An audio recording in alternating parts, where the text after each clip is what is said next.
আমার আজকে 18 বছর বয়স। আমি ছোটবেলা থেকে বড় হয়েছি ঢাকাতেই। আমার জন্ম হবার 3 মাস পর আমার বাবা বাইরে চলে যায়। জি। দেন 3 তুমি কি বছর। বড় সন্তান?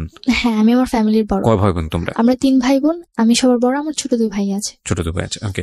তো বাবা চলে যায়, তো তখন আমি অবশ্যই ছোট ছিলাম। আম্মুর মুখে যতটুকু শোনা যে আমি মানে বাবা আর মায়ের দিক থেকে খুব সেন্সিটিভ ছিলাম। আমার বাবার একটা ছবি ছিল বাসায়, আমি আমার বাবার ছবি ছাড়া কাউকে বাবা বলতাম না। ওকে। এমনকি আমার চাচা ছিল, কাকা ছিল, তারাও অনেক সময় চেষ্টা করতো তাদেরকে বাবা বলানোর জন্য, কিন্তু আমি কখনোই বলতাম না। আমার বাবার ছবি দেখেই বলতাম যে উনি আমার বাবা। ওকে। অ্যান্ড 3 বছর পর যখন আমার বাবা বাইরে থেকে আসে, সৌদি আরবে ছিল যখন আসে, তখন আমার বাবার গাল ভর্তি দাড়ি ছিল।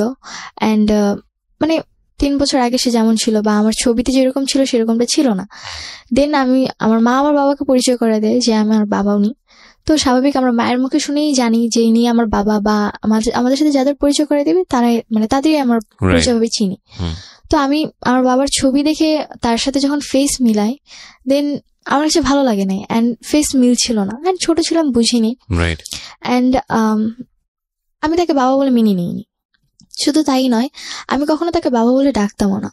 দেন ধীরে ধীরে যখন আস্তে আস্তে বড় হতে লাগলাম, তখন তার ফেসের সাথে মানে বুঝতে লাগলাম যে না, উনি আমার বাবা। দেন মেনে নিয়েছি। অ্যান্ড আমাদের ফ্যামিলিটা খুব ভালোই ছিল। আমি আমার ফ্যামিলির ব্যাপারে কখনো কোনো কিছু জানতাম না, অ্যান্ড আমি ব্যাপারে কখনো কোনো কিছু জানার চেষ্টাও করতাম না। আমার এই ব্যাপারে কোনো আগ্রহ ছিল না, কজ ফ্যামিলিতে সবাই একজন আরেকজনের মানে দায়িত্বে থাকে, কিন্তু তবুও কিন্তু একটা ব্যক্তিগত ব্যাপার বলতে কিছু থাকে।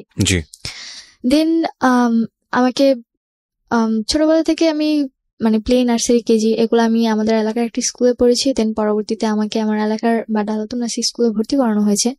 আমি ওখানে পড়াশোনা কন্টিনিউ চালিয়েছি।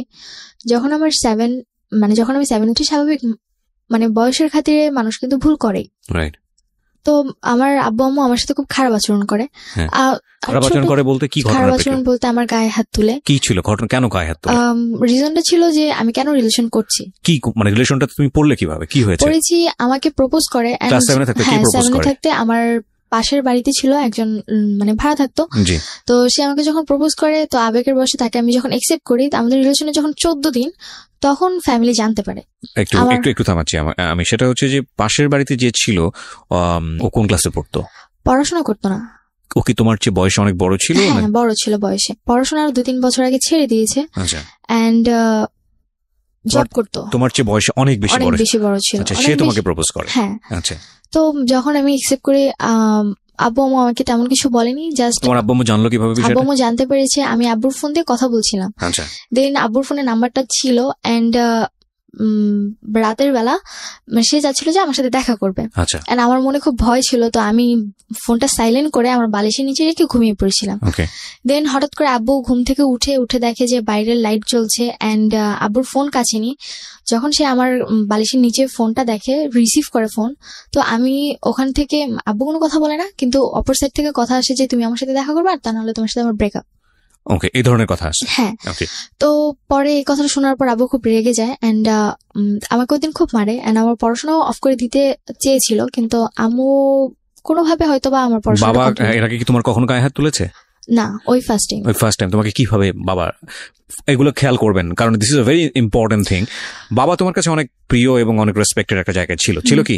ওকে, তো তোমাকে বাবা ওই ঘটনা জানার পরে তোমাকে বাবা কি করেছে? আমাকে প্রথমে 2-3টা থাপ্পড় মারে। জিজ্ঞেস করেনি যে কি হয়েছে ঘটনাটা? আমাকে জিজ্ঞেস করেছিল, দেন আমাকে বলার কোনো স্কোপ দেয়নি।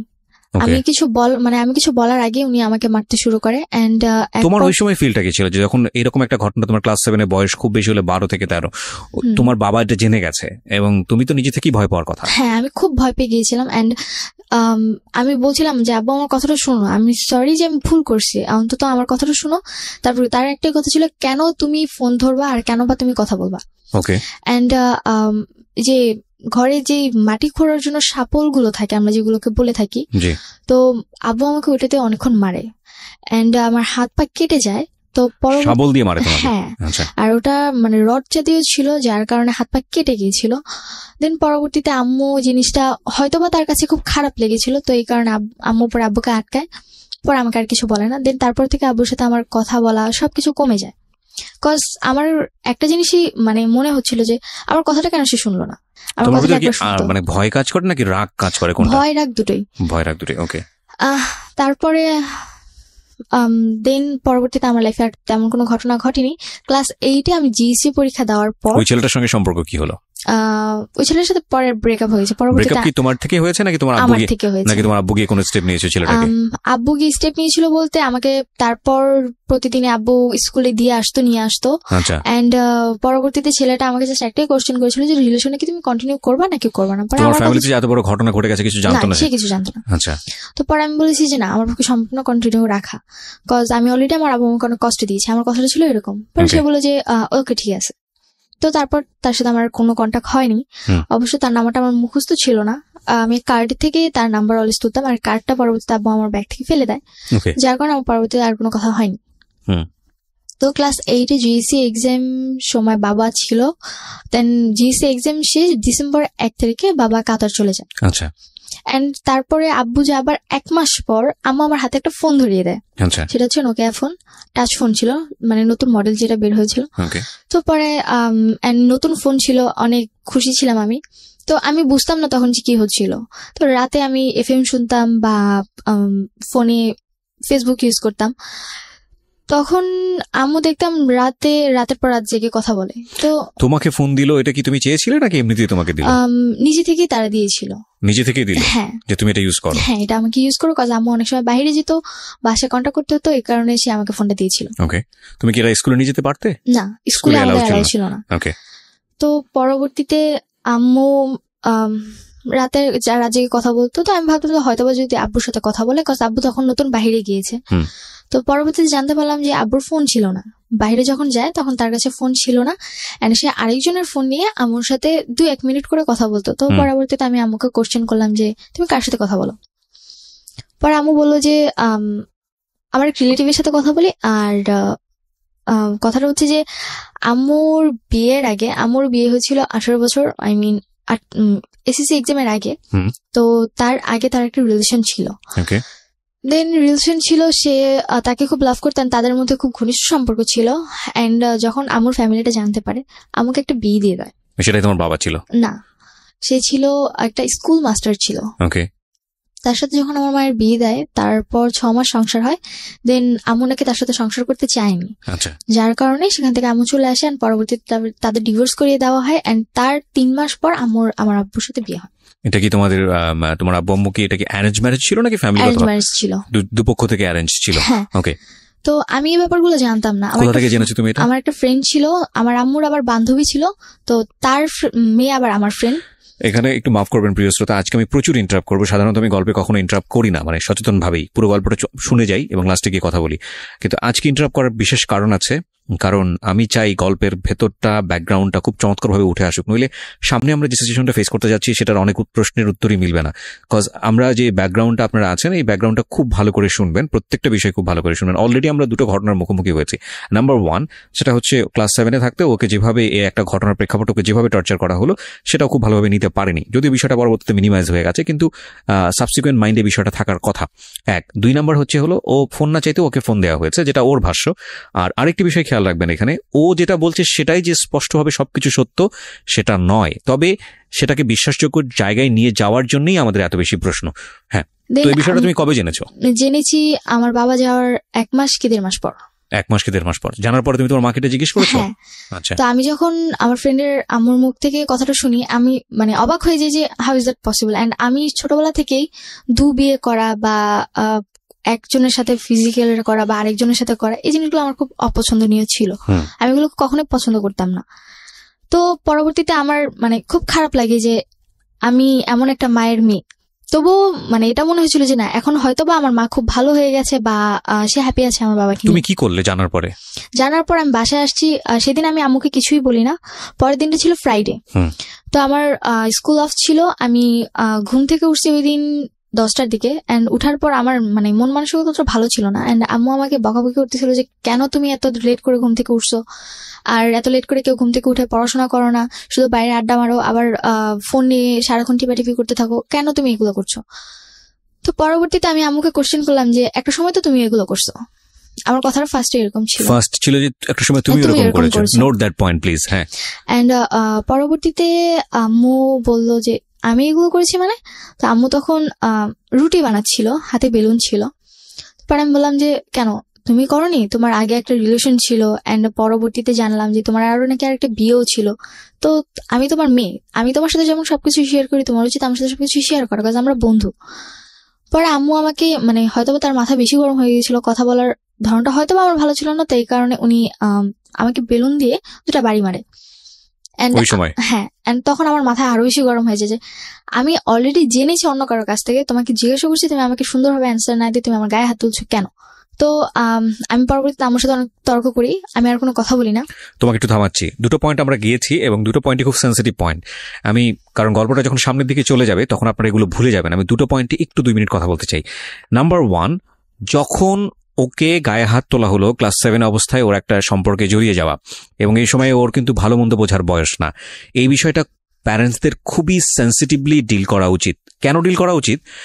ওর লাইফে একটা সময় সম্পর্ক আসবে, সেটা খুব স্বাভাবিকভাবেই হবে। ওকে প্রথমেই যদি এই ধরনের একটা ধারণা দিয়ে দেওয়া হয়, তাহলে স্বাভাবিকভাবেই অন্য কোনো যখন পরিণত বয়সে একটা সম্পর্ক আসার কথা, তখন ওর মাথার মধ্যে কিন্তু এই জিনিসটা কাজ করবে, যেটা খুব খারাপ জিনিস, এবং ওইটা তো স্বাভাবিক হতে পারবে না। এটা একটা। আরেকটা বিষয় যেটা, যে এতে হিতে বিপরীত হতে পারে। মানে ওর গায়ে যেভাবে হাত তোলা হয়েছে তাতে করে কিন্তু খুব রাফ ডিসিশন নিয়ে ফেলতে পারে, কারণ বয়সটা খুবই ইয়াং বয়স। তো সেই জায়গাটা থেকে ওকে ডিল করা উচিত ছিল খুব সফটলি, যেটা প্যারেন্টস করেননি। মায়ের ভুলটা দেখেন, ও হ্যাঁ, এটা এখানে ওরও একটা ভুল আছে। সেটা হচ্ছে যে যখন ওর বান্ধবীর মায়ের কাছ থেকে বিষয়টা জানলো, ওর উচিত ছিল মাকে এসে জিজ্ঞেস করা যে মা, এরকম ঘটনা ঘটেছে কিনা। খুব স্বাভাবিকভাবেই একটা সন্তান ওই বয়সে সে ভালো মন্দ বোঝে না, তার খারাপ লাগাটা খুব স্বাভাবিক, কারণ যেহেতু ওর স্বাভাবিকভাবেই এই জিনিসটাকে প্রেজেন্ট করা হয়েছে। কিন্তু ও সেটা করেনি, এবং এর প্রেক্ষাপটে ওর মা এসে যেই ব্যবহারটা করলো সেটা আরো ভয়ানক রকমের ভুল। একটা জিনিস আমরা হয়তো অ্যাকসেপ্ট করে নিলাম, যেহেতু ওর বয়স ছোট এবং ও যেহেতু বিষয়টা বোঝেনি, ও এসে ও মাকে ওইভাবে বলতে পারেনি, সে কারণে সে খুব রাফলি জিনিসটাকে প্রেজেন্ট করেছে। কিন্তু ওর মার উচিত ছিল বিষয়টা ওর কাছ থেকে খুব সুন্দর করে জেনে তারপর ওকে খুব সুন্দর করে বুঝিয়ে দেয়া। আমরা যেই প্রযুক্তির যুগে বসবাস করি, সেখানে আমাদের সন্তানেরা আমাদের অতীত জানবে না, এটা হতেই পারে না। আমাদের অতীত তারা জানবেই। একটা সময় যদি আপনি ভুল করে থাকেন বা কোনো একটা বিপদের মধ্যে পড়ে থাকেন বা যাই কিছু করে থাকেন না কেন, এই প্রযুক্তির যুগে সবকিছু ডকুমেন্ট থেকে যায়, এবং একটা সময় গিয়ে আপনার সন্তান সেটা জানবেই। সুতরাং সেটার জন্য আপনার একটু প্রিপেয়ার থাকা উচিত যে আপনি বিষয়টাকে কত সফটলি আপনি আপনার সন্তানকে খুব সুন্দর করে জিনিসটা বোঝাবেন, যাতে করে তার মানসিকভাবে কোনো ধরনের সে বিপর্যয়ের মুখে না পড়ে। হ্যাঁ, বলো তারপর। তারপর থেকে আমার সাথে হ্যাঁ গায়ে হাত তুলো। পরে আমার সাথে আমার কোনো কথা বলি না, আমি রাগ করে আমার সাথে কথা বলি না। কিন্তু ওই প্রশ্নের উত্তর কি দিল তোমার মা তুমি যখন বললা এটা? প্রশ্নের পরবর্তীতে আম্মু আমাকে আর কিছু বলেনি, শুধু গায়ে হাত তুললো। হ্যাঁ, গায়ে হাত তুলেছে, আর পরে এটাই বলেছে যে আমাদের ব্যাপারে তোমার না জানলেও চলবে। Oh, this is a big mistake. Okay. And এটা বলেছিল যে আমাদের ব্যাপারে তোমার না জানলেও চলবে, এন্ড নিজের লাইফের ব্যাপারে ফোকাস দাও, তোমার ফ্যামিলির ব্যাপারে এত কিছু জানার প্রয়োজন নেই। তারপর আম্মুর সাথে আমার কথা হয়নি 2-3 দিন, এন্ড তারপরে দেখি যে আম্মু একজনের সাথে কথা বলে এন্ড বাইরে গিয়ে দেখা করে। তখন কি তুমি তোমার মার সঙ্গে স্বাভাবিক ছিলে, কথাবার্তা বলতে, নাকি একদম চুপচাপ? নরমালি ওরকম কথা হতো না, জাস্ট খেয়েছো কিনা বা খাবা কিনা বা স্কুলে যাবা কিনা। তোমার কোনো ফ্রেন্ড ছিল ওই মুহূর্তে তাদের সাথে তুমি এই বিষয়গুলো শেয়ার করতে? না, আমার আসলে আমি ছোটবেলা থেকে আমি স্কুলে পড়তাম, কিন্তু আমার ছোটবেলার স্কুল লাইফটা ছিল সবচেয়ে খারাপ। কেন? কজ আমার স্কুল লাইফে আমি কখনো কোনো ফ্রেন্ড করতাম না। আমার নিজের কাছে খুব খারাপ লাগতো, কজ সবার ফ্যামিলি এত সুন্দর, এন্ড আমি সবসময় একটা জিনিস চাইতাম যে আমার সবার মায়েরা তাদের স্টুডেন্টস মানে বাচ্চাদেরকে নিতে আসে, আমি চাইতাম যে আমার আম্মু যেন আমাকে নিতে আসে। যদিও যে বছরে যদি 2-1 বারও সে আমাকে আনতে যেত, মানে তার চেয়ে মানে সেদিনটা মনে হতো যে আমার ঈদের মতো খুশি যে সে আমাকে নিতে আসছে। নিতে যেত না কেন? কোনো কারণ ছিল? নিতে যেত না, তখন আমার ছোট ভাই হয়েছিল, এন্ড তার একটাই কথা ছিল যে তোমার ছোট ভাইকে বাসায় রাখতে হয়, দেখতে হয়। তো বাসায় কেউ ছিল না? না, বাসায় কেউ ছিল না। সো তুমি তোমার জায়গা থেকে এটা ফিল করতে, কিন্তু তোমার মায়ের জায়গা থেকে বিষয়টা লজিক্যাল ছিল। হ্যাঁ, লজিক্যাল ছিল। তো তোমাকে সুন্দর করে বোঝাতো না বিষয়টা যে দেখো বাবা, আমার এরকম সমস্যা, যে কারণে নিতে যেতে পারে? এরকম কখনো বুঝাইনি। মানে আমার মায়ের আচরণ ছোটবেলা থেকে অনেক রাফ ছিল, এন্ড একটা মা উনি তো একটা মানুষের নিম্ন স্তরে যেই বকাবকি করে বা স্ল্যাং, হ্যাঁ কটু কথা বলে, মানে একটা মানুষের নিম্ন স্তরের চেয়ে নিচু কথা উনি আমাকে বলতো। আমি আগেই বলেছি আজকে আমি অনেক ইন্টারাপ্ট করব। আমি আপনাদের যারা রেডিওতে এটা শুনছেন তাদের হয়তো মনে হতে পারে যেটা কিভাবে সম্ভব। আমি আমার এটা গিবত হয়ে যাবে, আল্লাহ মাফ করুক। আমি জাস্ট একটা এক্সাম্পল দিই। আমার পাশের এরকম একটা ঘটনা ঘটে রেগুলারলি। মেয়েটার বয়স আমি জানি না, এবং হঠাৎ করে সেদিন আমি শুনছিলাম, বাসায় ছিলাম অল্প সময়ের জন্য, মা এবং মেয়ের কনভারসেশন। মা মেয়েকে যেভাবে গালি দিচ্ছে, যে কথাগুলো বলছে, সেটা আমার কাছে কোয়াইট আনথিঙ্কেবল মনে হয়েছে। এবং মাঝে মাঝে দেখছিলাম যে মেয়েটার প্রতিবাদ করছে, ছোট ছোট অল্প অল্প প্রতিবাদ করছে। তোমার একটা সময় মনে হচ্ছিল যে এই মেয়েটার ভয়েসটা একটা সময় লাউড হয়ে যাবে, মা তখন আর কিছু বলতে পারবে না। কারণ বিষয়টা আসলে তাই হয়, আমরা যত কিছুই থাকি না কেন, হয়তো ওই মায়ের লাইফে একটা গল্প আছে, সে অনেক বেশি ফ্রাস্ট্রেটেড, নিশ্চয়ই আছে, নইলে মেয়ের সঙ্গে এত খারাপ ব্যবহার কেন করবে। কিন্তু এটা একটা না, মানে শস্য জমির মতো, আপনি যে কাজটা করছেন সেটার রেজাল্ট আপনাকে পেতেই হবে। এবং আপনি একজনের উপর ফ্রাস্ট্রেটেড হয়ে যদি আপনি আপনার সন্তানের সাথে খারাপ ব্যবহার করেন, আপনার সন্তান এটা কড়াই গন্ডে আপনাকে দিয়ে দিবে, ব্যাগ দিয়ে দিবে। যাই হোক, বলেন তারপর। তো আমার সাথে প্রচুর খারাপ ব্যবহার করতো, উঠতে বসতে খেতে বসলে অনেক খারাপ আচরণ করতো। অ্যান্ড মানে মাঝে মধ্যে নিজের কাছে এটা মনে হতো যে আল্লাহ কেন আমাকে বাঁচায় রাখছে, বা আমি কেন মরে যাই না। ওকে। তো এক পর্যায়ে সুইসাইড অ্যাটেম্পের চিন্তা করলাম, যে ক্লাস 7 এর থাকতেই, তখন আমি ক্লাস 9-এ মানে প্রথম দিকে ভর্তি হয়েছি। ওকে। তো ইচ্ছে করছিল যে বেঁচে থাকার চেয়ে মরে যাওয়াটা হয়তো আমার কাছে অনেক বেশি বেটার। তো আমার আম্মুর সাথে একটা ছেলের মানে নর্মালি কথা হতো, আমি শুধু জানতাম, কখনো দেখিনি। তো হঠাৎ একদিন রোজার মাস, তখন আমার বাসায় আসছে সে। তো তখন আমার বাসায় তাকে দেখে আমি অবাক যে কে এই লোকটা। অ্যান্ড সে দেখতে নর্মালি সুন্দর ছিল, তো আমার ভালো লাগে, কিন্তু আমি কখনো তাকে কথা বলতাম না। অ্যান্ড পরবর্তীতে যখন দেখলাম যে রাতের পর রাত আম্মু তার সাথে কথা বলতেছে, আমার নিজের কাছে তার প্রতি একটা ঘৃণা জন্ম নিল যে মানে একটা বিবাহিত মহিলা তার সাথে কি করে সে এত রাত জেগে কথা বলে। আর সে জায়গায় কিনা সে অনার্স 3rd ইয়ারে পড়ছে, একটা ছেলে। নিজের কাছে খুব খারাপ লাগতো। আমি তাকে মাকে জিজ্ঞেস করলাম না যে ছেলেটা বাসায় আসলে ছেলেটাকে, সে ছিল, পরে বললো যে আমাকে পরিচয় করিয়ে দিল যে আমি তাকে আমার ভাই বলে জানি, তোমার মামা। তোমার মামা? হ্যাঁ, আমার মামা। পরে আমি বললাম যে আচ্ছা ঠিক আছে। তো আমি কখনো তার সাথে কথা বলতাম না, আমি পছন্দই করতাম না তাকে, কোনোভাবেই পছন্দ করতাম না, আমার বিরক্ত লাগতো তাকে দেখলে। তো সে যদি বাসায় আসতো আমি বের হয়ে যেতাম, বা সে যদি ঘরে থাকতো আমি অন্য রুমে গিয়ে বসে থাকতাম, কখনো তার সাথে কথা বলতাম না। বাট তোমার তো উল্টো আচরণ হওয়া উচিত, যে একটা যাকে তুমি পছন্দ করছো না এবং তুমি গেস করছো যে তার মা, তোমার মা ছেলেটার সঙ্গে কথাবার্তা বলছে, তো তুমি তাকে কেন স্পেস দিচ্ছ? তুমি তো তোমার মায়ের রুমেই বসে থাকা উচিত ছিল। বসে থাকার বলতে আমার ভালো লাগতো না তাদের কথা শুনতে, আর তারা যেরকম কথা বলতো আমার পছন্দ হতো না, বিরক্ত লাগতো। তোমার সামনে এটা করতো? হ্যাঁ, আমার সামনে করতো। পরবর্তীতে চলে যেতাম, মানে তারা একসাথে বসে কথা বলতো, আবার ছেলেটা আমার হাত ধরতো, এগুলো আমার পছন্দ ছিল। তোমার সামনে এটা করতো? হ্যাঁ, আমার সামনে এটা করতো। তোমাকে অ্যাভয়েড করতো? তুমি এগুলো পছন্দ করতে না? অ্যাভয়েড বলতে যখন একটু বেশি মানে গভীর হয়ে যেত তখন আমাকে বলতো যে একটু বাইরে যাও, দেখো তোমার ভাই কোথায় আছে। ছি ছি ছি ছি। তো পরবর্তীতে এর মধ্যে আমার ছোট ভাই জন্ম নেয়, একদম ছোট। থামাচ্ছি, সরি। সেটা হচ্ছে যে যখন এই জিনিসটা হতো তুমি তো একটা গেস করতে যেটা এটা this is a bad thing. তো ওই সময়টাতে তুমি এগুলো কি করতে? তোমার ভেতরের ইমপ্রেশনটা কি হতো? খারাপ লাগতো, ইচ্ছে করতে যে হয় ওকে মেরে ফেলে, মানে আমার মাকে মেরে ফেলে, আর তা নয় নিজে মরে যায়। মানে এতটা খারাপ লাগতো, মানে খুব গিল্টি ফিল হতো নিজের মধ্যে। তো এর মধ্যে মানে যখন এই জিনিসগুলো দেখতাম, তার মধ্যে হঠাৎ করে একদিন রাতে দেখি যে আমার বাসায় কেউ একজন আসছে। আমি আমার রুমে শুয়েছিলাম, আমার বাসায় কেউ একজন আসছে। তো তুমি তোমার মাকে বলতে যে মা এগুলো আমার ভালো লাগছে ঠিক না? হ্যাঁ, আমরা বলতাম মাঝে মধ্যে যে আম্মু এগুলো কেন করো। তো আম্মু বলতো যে কি করি, কিছুই তো করি না, জাস্ট নর্মালি কথা বলি। মানে তার কথাটা উড়াই দিত। তুমি তোমার মাকে বলতে পারছো মা কেন আসবে উনি বাসাতে? হ্যাঁ, আমি বলতাম। পরে বলতো যে আসে ভাই, আমার কথা বলতে আসে, মাঝে মধ্যে দেখো না খাবার টাবার নিয়ে আসে, ওনার পছন্দ, এই কারণে আসে, এছাড়া আর কিছু বলতো না। তোমার যে ভালো লাগে না এটা বিষয়টা আমি বলেছি তাকে। তার কথা একটা, তোমার ভালো লাগলে কে, সে তোমার কাছে আসে না, তুমি কেন এটা মানে কেয়ার করতেছো? তার কথাটা ছিল এরকম, আমি কেন কেয়ার করতেছি, সে তো আমার কাছে আসতেছে না, আসতেছে তার কাছে, তার ভালো লাগছে। তোমাদের বাসাটার আশেপাশে কোনো লোকজন ছিল না? আসলে আমাদের বাসার আশেপাশে যে লোকজন ছিল মানে তারা তাদের মতো বিজি। পাশে একজন হিন্দুদের ফ্যামিলি আছে, ফ্ল্যাট এটা। হ্যাঁ, তো সে তার মতো থাকতো, আর আমাদের ডান পাশে যারা থাকতো তারাও তাদের মতো বিজি থাকতো। মানে তাদের আচরণটা অনেক খারাপ ছিল, যার কারণে তাদের সাথে কেউ মিশতে পারতো না। মানে এই বিষয়টা কিরকম ছিল যে তোমাদের সঙ্গে তাদের কোনো সম্পর্ক ছিল না? সম্পর্ক ছিল না। ওকে। আর আমাদের আশেপাশে যারাই আসছিল নতুন নতুন আসছিল, তো নতুন নতুন তাদের। তোমার সঙ্গে তোমার বাবার সম্পর্ক কেমন ছিল? প্রথমে খুব ভালো ছিল, এন্ড 7 এর কাহিনী আমি যে সময়ের গল্পে আছে ওই সময় কেমন ছিল? ওই সময় অতটা ভালো ছিল না, মানে সে আমার সাথে কথা বলতো না বেশি। বাবাও তোমার সাথে কথা বলতো না? কথা বলতো না, জাস্ট কেমন আছো, ভালো আছো, শেষ। বাবা তোমার সঙ্গে কথা বলতো না কেন? কথা বলতো না, সে বলতো আমি খারাপ হয়ে গেছি, ঘোরাফেরা করি, ফোন ইউজ করি, ফেসবুক চালাই। আর তাদের, আমার ফ্যামিলির কাছে ফেসবুক ইউটিউব জিনিসটা ছিল সবচেয়ে খারাপ। ফোন তো তারাই দিয়েছে? হ্যাঁ, তারাই দিয়েছে। এন্ড তারা বলতো যে কেন ফোন দিয়েছি, গান শুনো, নর্মালি ফ্রেন্ডসদের সাথে যদি কথা বলো হয় 2-1 মিনিট কথা বলো, আর আমাদের খবর না হলে নিবো, তুমি কেন ফেসবুক ইউজ করবে? তাদের কাছে ফেসবুক জিনিসটা খুবই খারাপ। মানে তোমার আব্বুর কোনো আইডি ছিল ফেসবুকে? না, কোনো আইডি ছিল না? আইডি ছিল না। ওকে, তারা তোমার কাছ থেকে পাসওয়ার্ড বা তারা ফেসবুক কিভাবে ইউজ করতে হয় এগুলো কিছুই জানতো? নিত না, তারা ইউজ করতে পারতো না ফেসবুকটা জিনিসটা। ওকে, তো এই কারণে তারা আরো বেশি খারাপভাবে হোস্ট করতে জিনিসটা। তো পরবর্তীতে যখন এখানে একটা বিষয় একটু বলি প্রিয় শ্রোতা, যেগুলো ভেরি ইম্পর্টেন্ট বিষয়, সেটা হচ্ছে যদি আপনার সন্তান কখনো এরকম ফেসবুক ইউজ করে, আপনি এটাকে স্টপ করতে পারবেন না। যদি স্টপ করেন তাহলে যেটা হবে যে সে গোপন করে অন্য কিছুই ব্যবহার করে আপনাকে ধরা দেবে না। সো লেট হিম ফ্রি, তাকে ফেসবুক ইউটিউব সে যেটা করছে করতে দিন। আপনার এক্সেস রাখবেন একটা সার্টেন পিরিয়ড পর্যন্ত, লাইক ও বয়প্রাপ্ত হওয়া পর্যন্ত ওকে সুন্দর করে বোঝাবেন, বাবা তুমি যেটাই করো না কোনো প্রবলেম নাই, তোমার পাসওয়ার্ডটা আমার কাছে রাখো, তোমার আইডি টাইডি সবকিছু আমার কাছে রাখো, ওকে তুমি তোমার মতো করে করো। আমি যদি কখনো ফিল করি যে তোমার এই আইডিতে বা তোমার আমার এটাতে মনিটর করার প্রয়োজন আছে, তাহলে আমি এটা ঢুকে দেখবো যে তুমি কার সাথে কিভাবে কন্টিনিউ করছো। এটা তোমার সেফটির জন্য প্রয়োজন, বিকজ আমি যেহেতু তোমার চেয়ে অনেক বেশি এক্সপিরিয়েন্স এরিনাতে, আমি চাই না তুমি কোনো ভুল করো। So that is the best way. এরপরে যদি আপনার কোনো বেস্ট ওয়ে জানা থাকে, ইউ ক্যান এক্সারসাইজ দিস। বলেন। তো তারপরে একদিন রাতে দেখলাম যে আমার বাসায় একজন আসছে।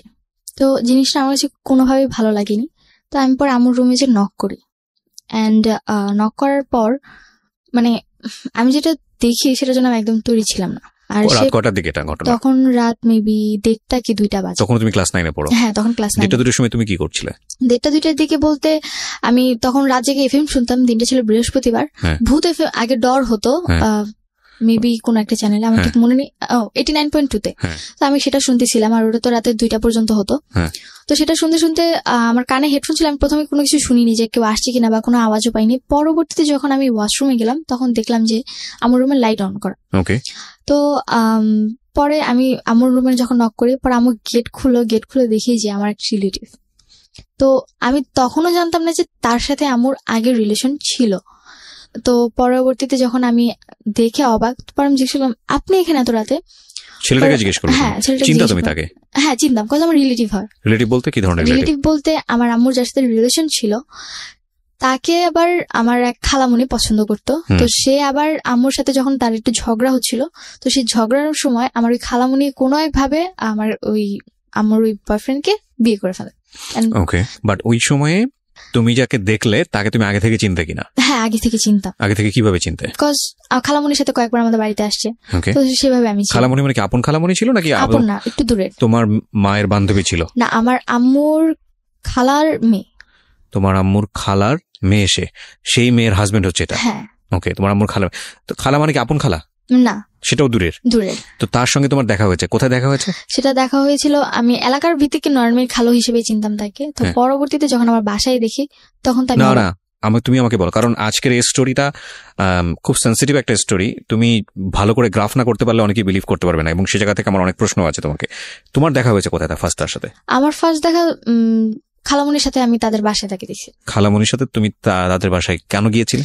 ছোটবেলা ছিলাম, তার ছেলে ছিল আমার বয়সী, তো তাদের সাথে খেলতাম। তো একদিন গেছি, আমি খালামণির হাজবেন্ডকে কখনোই দেখিনি, কজ সে বাইরে ট্যুর দিয়ে জব করতো। তো ওই দিন যখন আসে, তো তার সাথে ছোটবেলা তার সাথে একবার আমার দেখা হয়েছিল। অ্যান্ড উনি একটা কারখানায় জব করতো যেখানে কিনা পেন্সিল তৈরি করতো, অ্যান্ড উনি আমাকে একবার পেন্সিল গিফট করেছিল, তারপরেই আমি তাকে চিনি। ওকে, সো এটা কি তোমার বাসার আশেপাশে ছিল? এটা আমার বাসা থেকে কিছু দূরে ছিল। তোমরা যেখানে থাকতে তার 7 মিনিটের রাস্তা। ওকে, ফাইন। তারপর তো দেখার পর আমি অবাক, এন্ড দেখলাম যে তার ড্রেস আপ চেঞ্জ। মানে একটা মানুষ ড্রেস আপ স্বাভাবিক, কারো বাসা আসলে আমরা যেরকম ড্রেস আপ পরে আসতে দেখি, উনি সেরকম ছিল না। আমার বাবার ড্রেস আপ পরা ছিল। তোমার রুমে, তোমার মায়ের রুমে তোমার বাবার ড্রেস পরা? হ্যাঁ, আই মিন রাতে যা পরে ঘুমায় মানুষ, মানে নাইট ড্রেসটা। ওকে।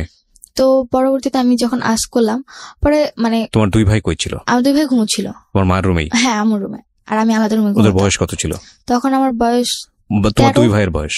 আমার 2 ভাইয়ের একজনের বয়স ছিল মেবি 4 বছরের মতো, আরেকজন একদমই ছোট, কি 6-7 মাস। তোমাদের রুম কটা ছিল বাসায়? বাসায় 3 রুম ছিল। বাসায় 3টা রুম ছিল, একটাতে তোমার মা থাকতো ভাইদেরকে নিয়ে, হ্যাঁ, আরেকটাতে তুমি থাকতে, আরেকটা রুম খালি ছিল, একটা রুম গেস্টের জন্য বা খালি ছিল। ওকে, হ্যাঁ। তো পরবর্তীতে যখন আমি দেখলাম, আমার মাথা প্রচন্ড পরিমাণে গরম হয়ে যায়, কেন তিনি তার সাথে এত রাতে মিট করবে। এন্ড আমি আম্মুর সাথে খুব খারাপ আচরণ করি, ঝগড়া করি ওই সময়, তখনই তার সামনেই ঝগড়া করতে থাকি। এন্ড পরবর্তীতে সে যখন এই জিনিসগুলো দেখে, চেঁচামেচি হতে থাকে, আশেপাশে মানুষও চলে আসতে পারে, এই ভয়ে উনি ড্রেস আপ চেঞ্জ করে চলে গেছে। ওই সময় বের হয়ে গেছে। বাই দ্য ওয়ে, তুমি যে বাসায় থাকতো, বাসার গেটম্যান ছিল না? গেটম্যান না, আমাদের বাসার, মানে আমাদের বাসাটা ছিল এরকম যে আমার রুম ভিতরে, তারপর একটা মাঝখানে রুম, তারপর আমার রুম, আমি আবার বাইরের রুমে ঘুমোতাম। তোমার কয়তলায় থাকতে? তালা বলতে আমাদের তালা সিস্টেম নেই, মানে একতলাই, সবকিছু টিন সেট। মানে তালা সিস্টেম, একতলা, উপরে ছাদ। উপরে ছাদ, মানে পুরো বাসাটাই ছাদ ঢালাই করা একতলা বাসা। ওকে, বাসায় কোনো গেটম্যান ছিল না? ওকে। তো গেটে তালা দেওয়া সবকিছু আম্মুই করতো। পরে যখন চলে গেছে এন্ড আমার কাছে খুব খারাপ লাগে। এন্ড আমি কেন, মানে আমার খালার বাড়িটা কাদের? আম্মুর নামে লেখা। এটা কি তোমার বাবা বানিয়েছে নাকি তোমার? আমার নানুর জমি ছিল, পরে আম্মুকে দিয়েছি। বাড়িটা তোমাদের? হ্যাঁ। আশেপাশে যে ভাড়া থাকে তাহলে তোমাদের ভাড়াটিয়া দ্বারা? আশেপাশে ভাড়া বলতে বাড়িটা আমাদের, আশেপাশে যারা থাকে তারাও তাদের মতো বাড়ি আনা। ওকে ফাইন, ঠিক আছে, সিনারিওটা বুঝতে পারছি আমরা। তারপর? হ্যাঁ, তো আমার কাছে খুবই খারাপ লাগে। এন্ড এই জিনিস, মানে আমি তার সাথে, আমার খালার সাথে কেন খারাপ আচরণ করি, এর জন্য আমার গায়ে হাত তুলে। ওই সময় তখন ওনার সামনেই করে নাকি যাওয়ার পরে? উনি যাওয়ার পরে। তো প্রচুর গায়ে হাত তুলে। আমি সহ্য করতে না পারি, লাস্ট মোমেন্টে আমি আমার মুখে ধাক্কা মারি যে তোমার লজ্জা করে না, এত রাতে একটা লোক নিয়ে এসে তুমি থাকতেছো, আবার তুমি আমার গায়ে হাত তুলতেছো। তো আম্মু যে এক ধরনের থাকে, মানে যে ডাল ঘুটটায় যে ইয়াটা থাকে, ডাল ঘুটনি, তো ওইটাতে আমার গায়ে হাত তুলে। এন্ড আমার প্রচুর রাগ হয় যে কেন আমার গায়ে হাত তুলবে। তোমার ভাইরা কোথায় ছিল? আমার ভাইরা ঘুমোচ্ছিল তখনও ঘুমোচ্ছে। হ্যাঁ, তখনও ঘুমোচ্ছিল। তারপর যখন আম্মু আমার গায়ে হাত তুলে, মানে আমি চিৎকার চেঁচামেচি করতেছিলাম, দেন আমার বড়, মানে আমার মেঝো যে ভাইটা আছে, ও উঠে যায়। উঠে প্রচুর ভয় পেয়ে যায়, এত রাতে কি হচ্ছে। তো ও আবার খাটের কর্নারে চলে যায়। তো ও আবার আমার ছোট ভাইটাকে কোলে নিয়ে সাইডে গিয়ে বসে থাকে। ছোট ছিল, ওকে কোলে নিয়ে বসেছিল সাইডে। এন্ড আমার সাথে খুবই খারাপ আচরণ। এন্ড আম্মু আমাকে মারতে একবার আমার জামা ছিঁড়ে ফেলে। জামা ছিঁড়ে আমাকে ঘর থেকে বের করে দেয়, যে বাড়িতে তোর থাকার দরকার নেই, যে মেয়ে কিনা মাকে বুঝবে না, মার প্রবলেম বুঝবে না, সেই মেয়ের এই বাড়িতে থাকার দরকার নেই, তুই বাসা থেকে বের হয়ে যায়। একদিকে আমার জামা ছিঁড়ে গেছে, খুবই খারাপ অবস্থা। আমি এত রাতে কি করে আমাকে বাসা থেকে বের করে দেয়, আমার আরো খারাপ লাগে। আমি বাইরে কান্না করতে থাকি। পরে 6টার দিকে ভোর, তখন আমাকে ঘরে ঢুকায়। কটার সময় বের করতে তোমাকে? আমাকে বের করে দেয় তখন মেবি 2:30 বাজে, 2:30 কি 3টার দিকে। ওই 3টার সময় বের করে দিলে তুমি কোথায় ছিলে? বাইরে, গেটের বাইরে দাঁড়িয়েছিলাম। দাঁড়িয়েছিলে মানে 3 ঘন্টা তুমি ওখানে দাঁড়িয়েছিলে? হ্যাঁ, ওখানে দাঁড়িয়েছিলাম। এন্ড এর মধ্যে আশেপাশে কোনো লোকজন ছিল না? আশেপাশে ভোরবেলা এত রাত কেউ থাকে না। তো আমি বাইরে আমাদের যে পিড়াটা ছিল ওখানে বসেছিলাম আমি। তো আম্মু সারা রাত আমাকে, মানে কোনো কথাও বলে না, এন্ড রুমের ভিতরে থাকে। পরে আমাকে 6টার দিকে ঘরে ঢুকায়। ঘরে ঢুকানোর পর আমি আম্মুর সাথে আর কোনো কথাই বলি না, একদমই কোনো কথা বলি না। আমি আমার রুমে চলে যাই। তো can you imagine the situation? Who is right, who is wrong? That is not my point. Point is, বাসায় এরকম একটা ঘটনা ঘটেছে, আমি মেয়েটার কথা চিন্তা করছি। আমি বলছি না তার মা রাইট অর রং, আপনারা আপনাদের জায়গা থেকে চিন্তা করবেন। এই মেয়েটা 3টা পর্যন্ত ক্লাস 9-এ পড়ুয়া একটা মেয়ে। যখন অ্যাডোলেসেন্স পিরিয়ড চলে একটা মানুষের, অ্যাডোলেসেন্স পিরিয়ড মারাত্মক বয়সন্ধিকাল, খুবই সেন্সিটিভ একটা টাইম ব্যক্তিত্ব বিকাশের জন্য। এই মেয়েটাকে রাত 3টার সময় বাসা থেকে বের করে দেওয়া হয়েছে এবং সে গেটে 3 ঘন্টা ওখানে বসেছিল। তারপরে বাসায় ঢুকলে ওই বাসাটা তার কাছে কি পিসফুল মনে হবে না জাহান্নাম মনে হবে, এটা আপনি একটু ফিল করার চেষ্টা করেন। ওকে, তারপর যখন ঘরে ঢুকি, তো আমি আম্মুর সাথে আর কোনো কথা বলি না। তো পরের দিন আম্মু সকালবেলা, মানে নাস্তা বানায়, খাওয়া দাওয়া করে চলে যায়, মানে আম্মুর রুমে তালা মেরে চলে যায়। তো আমি ঘুম থেকে উঠি 11টার দিকে, উঠে দেখি যে আম্মুর রুম তালা মারা। এন্ড আমি আমার রুমে, আমার জামা কিন্তু অলরেডি ছিঁড়ে আছে, এন্ড চেঞ্জও করতে পারিনি আমি। আম্মু আমাকে গেট খুলে দিয়েছিল। হ্যাঁ, স্কুল ছিল, স্কুলে যাওয়া হয়নি। তো আমার চেঞ্জ করতে আমি আমার রুমেও যেতে পারিনি। আমার রুমে আমার ড্রেস আপ যা ছিল, তো আমি আমার রুমে জাস্ট শুয়েছিলাম। কি করব কিছু বুঝতে পারতেছিলাম না। তার উপর রাতে এত কাহিনী গেছে, খুব ক্ষুধাও লাগছে আমার তখন। তো তখন এই জিনিস, মানে কান্না করতেছিলাম, চিন্তা করতেছিলাম যে কেন আমি এই ফ্যামিলিতে জন্ম নিয়েছি, আমি কেন মরে যাই না। তো পরবর্তীতে আম্মুর সাথে ওই যে কথা বলতো, তা আম্মু তাকে নিয়ে আমার বাসায় আসে। ওই যে ছেলেটার সঙ্গে কথা বলতো, সেই ছেলেটা তোমাদের বাসায়? ছেলেটার নাম কি ছিল? ওই ছেলেটার নাম ছিল রাসেল। ওকে। তো ছেলেটার নাম ছিল রাসেল। অ্যান্ড ও আম্মুর সাথে বাসায় আসে। অ্যান্ড আসার পর পরবর্তীতে যখন আম্মু তাকে সবকিছু বলে, অ্যান্ড বলার পর আমার ছোট 2 ভাইকে আমার নানু বাসায় রেখে আম্মু তাকে নিয়ে আমার বাসায় আসে। অ্যান্ড আসার পর তাকে বলে যে তুমি যা মেয়েকে বুঝাও। রাসেলকে বলে? হ্যাঁ, আমাকে নিয়ে মেয়েকে বুঝাও। তো আমি তো নর্মালি তাকে দেখতে পারতাম না, সহ্য করতে পারতাম না, বিরক্ত লাগতো তার আমার প্রতি। তো তারপর সে বলে যে কি হয়েছে তোমার, কেন তুমি আমার সাথে এরকম খারাপ আচরণ করতেছো। সে আমার রুমে আসার আগে একটা ড্রেস নিয়ে আসে, তো আমি পরে চেঞ্জ করি, তারপর তার সাথে কথা বলি। এন্ড সে আমাকে এমন কিছু জিনিস বুঝায় যে না, তারপর থেকে তার সাথে আমার একটু ভালো লাগা শুরু। তুমি ড্রেস চেঞ্জ করো? মানে তার সামনে তুমি ড্রেস চেঞ্জ করো? না, তার সামনে করিনি। সে আমাকে দরজার ফাঁক দিয়ে ড্রেস দিচ্ছে, আমি নিয়ে চেঞ্জ করেছি, তারপর তার সাথে কথা বলেছি। ওকে, মানে তোমার অবস্থা এমন ছিল যে তুমি, তোমার ড্রেসটা এমন ভাবে ছিঁড়ে ছিল যে তোটা মানুষের সামনে যেতে পারবো না। ওকে। তো পরবর্তীতে আম্মু মেবি তাকে অনেক কিছু বলে। সে কি বলে? সে এসে বলে যে দেখো, মানুষের লাইফে অনেক ভুল হয়ে থাকে, এন্ড তুমি কিছু মনে করো না, তোমার আম্মু যা করছে ভুলে যাও, আর এরপর থেকে কখনো করবে না, তুমি তোমার আম্মুর সাথে নর্মাল হয়ে যাও। ওকে, মানে সে অ্যাপোলজি করে তোমার আম্মুর প্রেক্ষাপটে। হ্যাঁ। তো পরে আমি বললাম যে সে কেন এগুলো করতেছে, আমার তো ভালো লাগে না, এন্ড আমি তো পড়াশোনা করতেছি, সে কেন এগুলো বুঝে না, and আমিও তো খারাপ হয়ে যেতে পারি তার এই জিনিসগুলো দেখে। পরে সে বললো যে কেন, তুমি তো বুঝো তাই না, তুমি তো একেবারেও বাচ্চা না, তোমার অলরেডি 13-14 বছর বয়স, তো বুঝো যেহেতু তুমি খারাপ হবে না, এটা আমার তোমার প্রতি বিশ্বাস। আর আমি এটা মনে করি যে তোমার আম্মু যা করছে এরপর থেকে আর কখনো করবে না, সে আমাকে গ্যারান্টি দেয় যে আর কখনো করবে না। তো হয়তোবা সে আম্মুকে বুঝায় যে না, আমি অনেক আপসেট আছি বা অনেক খারাপ মোমেন্টস আছি, তো এই কারণে সে বলে যে বাইরে ঘুরতে নিয়ে যাবো। তো তার 2-3 দিন পর, 2-3 দিন আম্মুর সাথে আমার তেমন একটা কথা হয় না, জাস্ট নর্মালি আম্মু মাঝে মধ্যে যদি জিজ্ঞাসা করে যে যা হয়েছে ভুলে যাও, তো জাস্ট খাওয়া দাওয়া এইটুকুই। ও এগুলো বলে যে যা হয়েছে হয়েছে ভুলে যাও, মানে এক ধরনের ছোটখাটো অ্যাপোলজি তার পক্ষ থেকে ছিল। ওকে, এবং তুমি বুঝতে পারছিলে যে মা খুব খারাপ একটা কাজ করেছে। হ্যাঁ, কাজ করেছে, আর যেহেতু সে বলেছে ভুলে যাও, তো আমি ভাবলাম যে হয়তো বা ভুলে যাওয়াটাই বেটার, এই জিনিসগুলো যত বড় করবো আরো বড় হবে। তো তারপরে তুমি এই রাসেল ছেলেটাকেও তো তুমি বলতে পারতে যে তুমি রাসেল ছেলেটার সঙ্গে মেশা বন্ধ করে দাও। হ্যাঁ, আমি তাকে মানে তার সাথে আমার এরকম কোনো কথা হতো না। আচ্ছা, মানে মার সঙ্গে তুমি এত ইজি ছিল না, এত ইজি ছিলাম না। তো বাবাকে ওই সময়টাতে কি, ওই ঘটনার পর কি বাবাকে জানাচ্ছিল? পর আমার মায়ের সাথে বাবার কথা হয়, এন্ড আমার মা আমার বাবাকে আমাকে এমন ভাবে উপস্থাপনা করে যে আমি 4-5টা ছেলের সাথে রিলেশন করতেছি, আমি তাদের সাথে ঘুরতে যেতে যাচ্ছি, বাইরে যেতে যাচ্ছি, আমাকে দিচ্ছে না, এই কারণে আমি আম্মুর সাথে খারাপ আচরণ করতেছি, এন্ড তার গায়ে হাত তুলছি। আমার বাবার কাছে আমার উপস্থাপনাটা ছিল এরকম। ওকে, এটা তুমি পরবর্তীতে গিয়ে জেনেছো? এটা আমি পরবর্তীতে জেনেছি। ফাইন, আমি স্টেপ বাই স্টেপ যাই। তারপর কি হলো? তো তারপর 2-3 দিন পর আমাকে চিড়িয়াখানা ঘুরতে নিয়ে যায়, এন্ড হ্যাঁ রাসেল, আমার আম্মু, আমি, আমার ছোট দু ভাই, তো আমরা সবাই মিলে ঘুরতে যাই। এন্ড ওই দিন যাওয়ার পর আমি আমার আম্মুর সাথে অনেকটা ফ্রি হই, যে না ওই দিন তার আচরণটা অনেক ভালো ছিল, আমার কাছে খুব ভালো লাগে। এন্ড আমি কখনো আমার আম্মুর কান্না সহ্য করি, যাই হোক আমার আম্মু যদি একবার কান্না করে তারপর আমার আর কিছু দরকার নেই। তো পরে রাসেলের সাথে ঘুরতে যাই, এন্ড ওইখানে দেখি যে রাসেল আমাদের ফুল ফ্যামিলিকে খুব ভালোভাবে হোস্ট করতেছে, আই মিন টেক কেয়ার করতেছে, জিনিসটা আমার খুব ভালো লাগে। এন্ড আমার টেক কেয়ারটা খুব বেশি করতেছে। এই ধরনের ব্যাপার কি তুমি তোমার বাবার কাছে কখনো পেয়েছো, যে লাইক তোমার বাবা তোমাদের কোথাও নিয়ে যাও? কখনো কোথাও নিয়ে যায় না আমাদেরকে।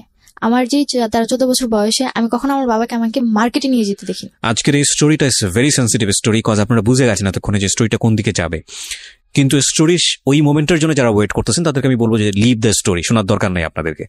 কজ আজকের স্টোরির লেসনটা একটা মেয়ের বড় হয়ে ওঠা, মেয়ের জায়গাটা একটা ছেলেও হতে পারে, তার বড় হয়ে ওঠা এবং অত্যন্ত গোপনীয় একটা সামাজিক টানাপোড়েন বা ফ্যামিলিগত একটা টানাপোড়েন, সেই জায়গাটাকে তার ব্যক্তিত্ব বিকাশ, সবকিছু মিলিয়ে এটা খুব টাফ অ্যান্ড ভেরি সেন্সিটিভ একটা স্টোরি। এবং এই জায়গাটা থেকে আপনাদের যদি কিছু নেবার থাকে যে না আমি আমার সন্তানকে কিভাবে বড় করবো, আমার সন্তানের সাথে আমার আচরণটা কি হওয়া উচিত, বা সন্তান হয়ে বাবা মার প্রতি আমার কি পরিমাণ রেসপেক্ট দেখানো উচিত, কোন জায়গাটাতে আমাকে প্রাইভেসি মেনটেন করা উচিত, কোন জায়গাটাকে আমাকে এক্সপ্লোর করা উচিত, তাহলে বলতে পারবো আমাদের সিক্রেটটা সার্থক। আর যারা এন্টারটেনমেন্ট হিসেবে নিচ্ছেন যে না কি হয় দেখার জন্য, প্লিজ লিভ দ্য স্টোরি। বলো তারপর বাইরে ঘুরতে যাই, তার টেক কেয়ারিংটা আমার খুব ভালো লাগে, যে সে আমাদের উপর খুব ভালো কেয়ার করে, এন্ড তার আচরণটা আমার কাছে খুব ভালো লাগে। এন্ড তারপরে তার সাথে আমি অনেকটা ফ্রি, মানে রাসেলের সাথে আমি অনেকটা ফ্রি কথাবার্তা বলি। তো তখন এপ্রিল মাস, মানে ভ্যালেন্টাইন ডে, তো না এপ্রিল মাস বৈশাখ, পয়লা বৈশাখ, এন্ড পয়লা বৈশাখে সে আমাকে একটা ফুল কিনে দেয়। এন্ড আমার স্কুলে প্রোগ্রাম ছিল, প্রত্যেক পয়লা বৈশাখে আমার স্কুলে প্রোগ্রাম হয়, তো আমি স্কুলে যাব, এন্ড আমার খোপার জন্য ফুল লাগবে, ফুল ছিল না, তো এই কারণে উনি পরবর্তীতে আমাকে যখন ফুল কিনে দেয় আমার খুব ভালো লাগে। এটা তোমার মা জানতো? হ্যাঁ, আম্মু বলেই কিনে দিয়েছিল। তো তখন আম্মুর সাথে রাসেলের কন্টিনিউ কথা হচ্ছে, তো তোমাদের বাসা আসা যাওয়া করে? হ্যাঁ, আসা যাওয়া হচ্ছে। এন্ড আমি প্রাইভেট টাইম পাস করে? হ্যাঁ, প্রাইভেট, মানে আমি যখন থাকি না তখন আসে, বা আমি যখন ঘুমোচ্ছি তখন এসে কথা বলে, বা আমি যখন রুমে চলে গেছি তখন তাদের মধ্যে একটু ডিস্টেন্স রাখি, যে হয়তো বুঝতে পেরেছি যে আমার এগুলো পছন্দ না তখন। তো পরবর্তীতে তখন এই সময়টা থেকে তুমি তোমার বাবাকে রাসেল সম্পর্কে বলেছো? যে সময়টা তুমি তখনও বলনি? তখনও বলেনি। এই প্রাইভেসিটা তুমি মেইনটেইন করেছো কেন? সিক্রেটটা তুমি মেইনটেইন করেছো কেন? এই জিনিসটা আমি মেইনটেইন করেছি কজ আমার বাবার সাথে আমার মাসে 2-3 মাসে একবার কথা হতো। 2-3 মাসে একবার? তাও কেমন আছো, ভালো আছো কিনা, এইটুকুই। তার মানে বুঝুন আপনি যে ওর কি পরিমাণ দূরত্ব ছিল ওর বাবার সাথে এবং ওর মায়ের সাথে। বলেন তারপর পয়লা বৈশাখ গেল, এন্ড পয়লা বৈশাখের পর রাসেল আমাকে প্রপোজ করে। প্রপোজ করাটা কিরকম ছিল? প্রপোজ করাটা এরকম ছিল যে ও পরের দিন সিলেট চলে যাচ্ছে, আগের দিন রাতে বাসায় মিট করতে আসে আমার ফুল ফ্যামিলির সাথে। তখন কোথায় থাকতো? ও থাকতো আমার বাসা থেকে 2-3 মিনিট দূরে একটা বিল্ডিং এ থাকতো। ওখানে কি ভাড়া থাকতো? ভাড়া থাকতো। ভাড়া থেকে পড়াশোনা করতো? মেসে থেকে পড়াশোনা করতো। আচ্ছা, এবং ওর বাড়ি কোথায় ছিল? ওর বাড়ি ছিল বরিশাল বরগুনা। বরিশাল বরগুনাতে। এখানে থেকে সে পড়াশোনা করতো, শুধুই পড়াশোনা হ্যাঁ করতো? শুধু পড়াশোনা করতো। ইউনিভার্সিটিতে পড়তো? হ্যাঁ, তিতুমিরে 3rd ইয়ারে পড়তো। তিতুমিরে 3rd ইয়ার পড়তো। ওকে, বলো তারপর। তো তারপরে রাতের বেলা যখন সে আসে তখন সে আমার একটাই কথা বলে যে তুমি যদি কিছু মনে না করো আমি তোমাকে কিছু বলতে চাই। পরে আম্মু তখন আবার বাইরে রান্নার রুমে কিছু তার জন্য আয়োজন করতেছিল। তারপরে জি বলেন। তো পরে বলতেছে যে তুমি তো আমাকে মামা বলে ডাকো, বাট কিছু মনে করো না, তোমাকে আমার খুব ভালো লাগে। তো হয়তো ওই জিনিসটা আমার মধ্যে খুব ভালোভাবে বা যেভাবেই হোক একটা করা নাড়ে যে না, কেউ আমাকে সেকেন্ড টাইম আবার প্রপোজ করেছে। ক্লাস 7 এর পরে? হ্যাঁ, 7 এর পর। তারপর সে ওইটা বলে চলে যায়। সে আমাকে বলে যদি তোমার ভালো লাগে তাহলে আমাকে আজকে রাতে অন্তত একটা বারের জন্য হলো ফোন দিও, মানে একটা মিসড কল দিও অন্তত। তারপর আমি সেদিন তার সাথে আমার কোনো কন্ট্যাক্ট নেই, মানে আমি তাকে আর ফোন দিই না। আর আমার ফোনে ওরকম ভাবে ব্যালেন্স ভরাও হতো না যে আমি কাউকে ফোন দিতে পারবো। তো আমি তাকে আর ফোন দিই না। পরবর্তী দিন সে আমাকে ফোন দেয় সিলেট যাবার পর। ওই দিন রাতে তার বাস ছিল, সিলেট চলে গেছিল। তারপর আমাকে ফোন দেয়। হ্যাঁ, তারপর যখন উনি পরের দিন আমাকে ফোন দিল, তারপর আমাকে বললো যে তোমার কি আমাকে কোনোভাবে ভালো লাগে না যে তুমি আমাকে একটাবার ফোন দিলা না? আমি বললাম যে আমার ফোনে ব্যালেন্স ছিল না, তাই আমি ফোন দিতে পারিনি। তো যখন এই কথা বলি তখন বলে যে থাক, আমার আর কোনো অ্যান্সার প্রয়োজন নেই, আমি অ্যান্সার পেয়ে গেছি। পরে তার সাথে আমার কন্টিনিউ কথা বলা। তো পরবর্তী দিন থেকে আম্মুর ফোনে দেখি যে যেহেতু আমি রাসেলের সাথে কথা বলছি, তার মানে আমার আম্মুর ফোন যদি ওয়েটিংও থাকে বা কথা বলে, সে আরেকজনের সাথে কথা বলছে। তো পরে আমি রাসেলকে কোশ্চেন করলাম যে আপনি কেন আম্মুর সাথে কথা বলতেন? পরে সে বললো যে আমি তো জাস্ট আপা হিসেবে তার সাথে কথা বলতাম নর্মালি, এছাড়া আর কিছুই না। আর আমি আমার লাইফের ব্যাপারে বা আমার ফ্যামিলি মেম্বারের ব্যাপারে কথা বলতাম, আদার্স কিছু না। বললাম যে তাহলে যে আপনি হাতটা ধরতেন এগুলো, সেগুলো তো জাস্ট বোন হিসেবে আমি তার হাত ধরতাম। এটা কি মানে ভালো লাগা বা প্রপোজিং এর একদম প্রিলিমিনারি পর্যায়ে তখনই কি তুমি জিজ্ঞেস করলে এটা এই বিষয়গুলো, নাকি তার আগে জিজ্ঞেস করে? না, আগে তো না, পরে। পরে মানে তোমাকে ভালো লাগার করার পরে? হ্যাঁ, ভালো লাগা প্রপোজ করার পর। তো যখন এই কথাগুলো বলি তো প্রত্যেকটা কথারই মানে এমন একটা অ্যান্সার ছিল যে না, মানে সে এগুলার ভিতরে কোনোভাবে ইনভলভ না। তো তখন রাসেল সিলেটে, তো আমি তো বাড়িতে।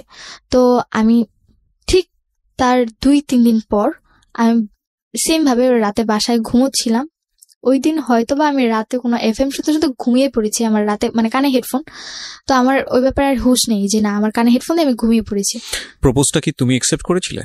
অ্যাকসেপ্ট বলতে আমি জাস্ট বলেছিলাম যে আমি ফোন দিতে পারিনি। তো সে বলেছে আমি আমার অ্যান্সার পেয়ে গেছি। তো এখানে আমাদের মধ্যে কেউই কাউকে আই লাভ ইউ যে জিনিসটা থাকে ওটা কেউই কাউকে বলেনি। বাট তোমার দিক থেকে কি ভালো লাগা শুরু হয়েছিল? হ্যাঁ, তখন শুরু হয়েছিল। এগুলো পয়েন্ট করবেন প্রিয় শ্রোতা। ওকে, তারপর? তো পরে দেখি যে রাতের বেলা, তখন মেবি রাতের 3:30 কি 3:45 কাছাকাছি এরকম টাইম। তখন দেখি যে আমার কানে এখনো রেডিও চলছে এন্ড ফোনে চার্জ একদম ব্যাটারি লো। তো পরে আমি উঠে ফোনে চার্জারটা আমার রুমে ছিল না, আমি আম্মুর রুমে চার্জার আনতে গেছি। তো আমাদের বাড়িতে কেউই রুম নক করে ঘুমাতো না। তো ওই দিন রাতেও দেখলাম যে আম্মুর রুম মানে নক ছিল না, ভিড়ানো ছিল এরকম টাইপের, কিন্তু ডিম লাইটটা অন ছিল, যেটা কিনা আম্মু অন করে ঘুমায় না। তো আমি ভাবলাম যে আম্মু হয়তো ঘুমিয়ে গেছে, রুমে গিয়ে ডিম লাইট অফ করে দিই। অ্যান্ড আমি রুমে ঢুকে আগের বার তো জাস্ট আমার খালুকে দেখেছিলাম নক করার পর তারা গেট খুলে। তো পরবর্তীবার আমি আবার ওপেনলি মানে যা দেখি সেটার জন্য আমি প্রপারলি প্রস্তুত ছিলাম না, একদমই না। অ্যান্ড আমার হাত থেকে ফোনটা পড়ে যায়, ব্যাটারি খুলে যায় ফোনের। টাচ ফোন ছিল তো টাচটা ফেটে গিয়েছিল। তো আমি দেখে মানে একদমই সহ্য করতে পারিনি। দরজাটা আম্মুর রুমের দরজাটা জোরে মানে আটকে দিয়ে আমি আমার রুমে এসে দরজা আটকে মানে কি করবো তখন, মানে বাঁচবো না মরে যাবো সেটা চিন্তা করতেছিলাম। মানে কি ছিল বিষয়টা?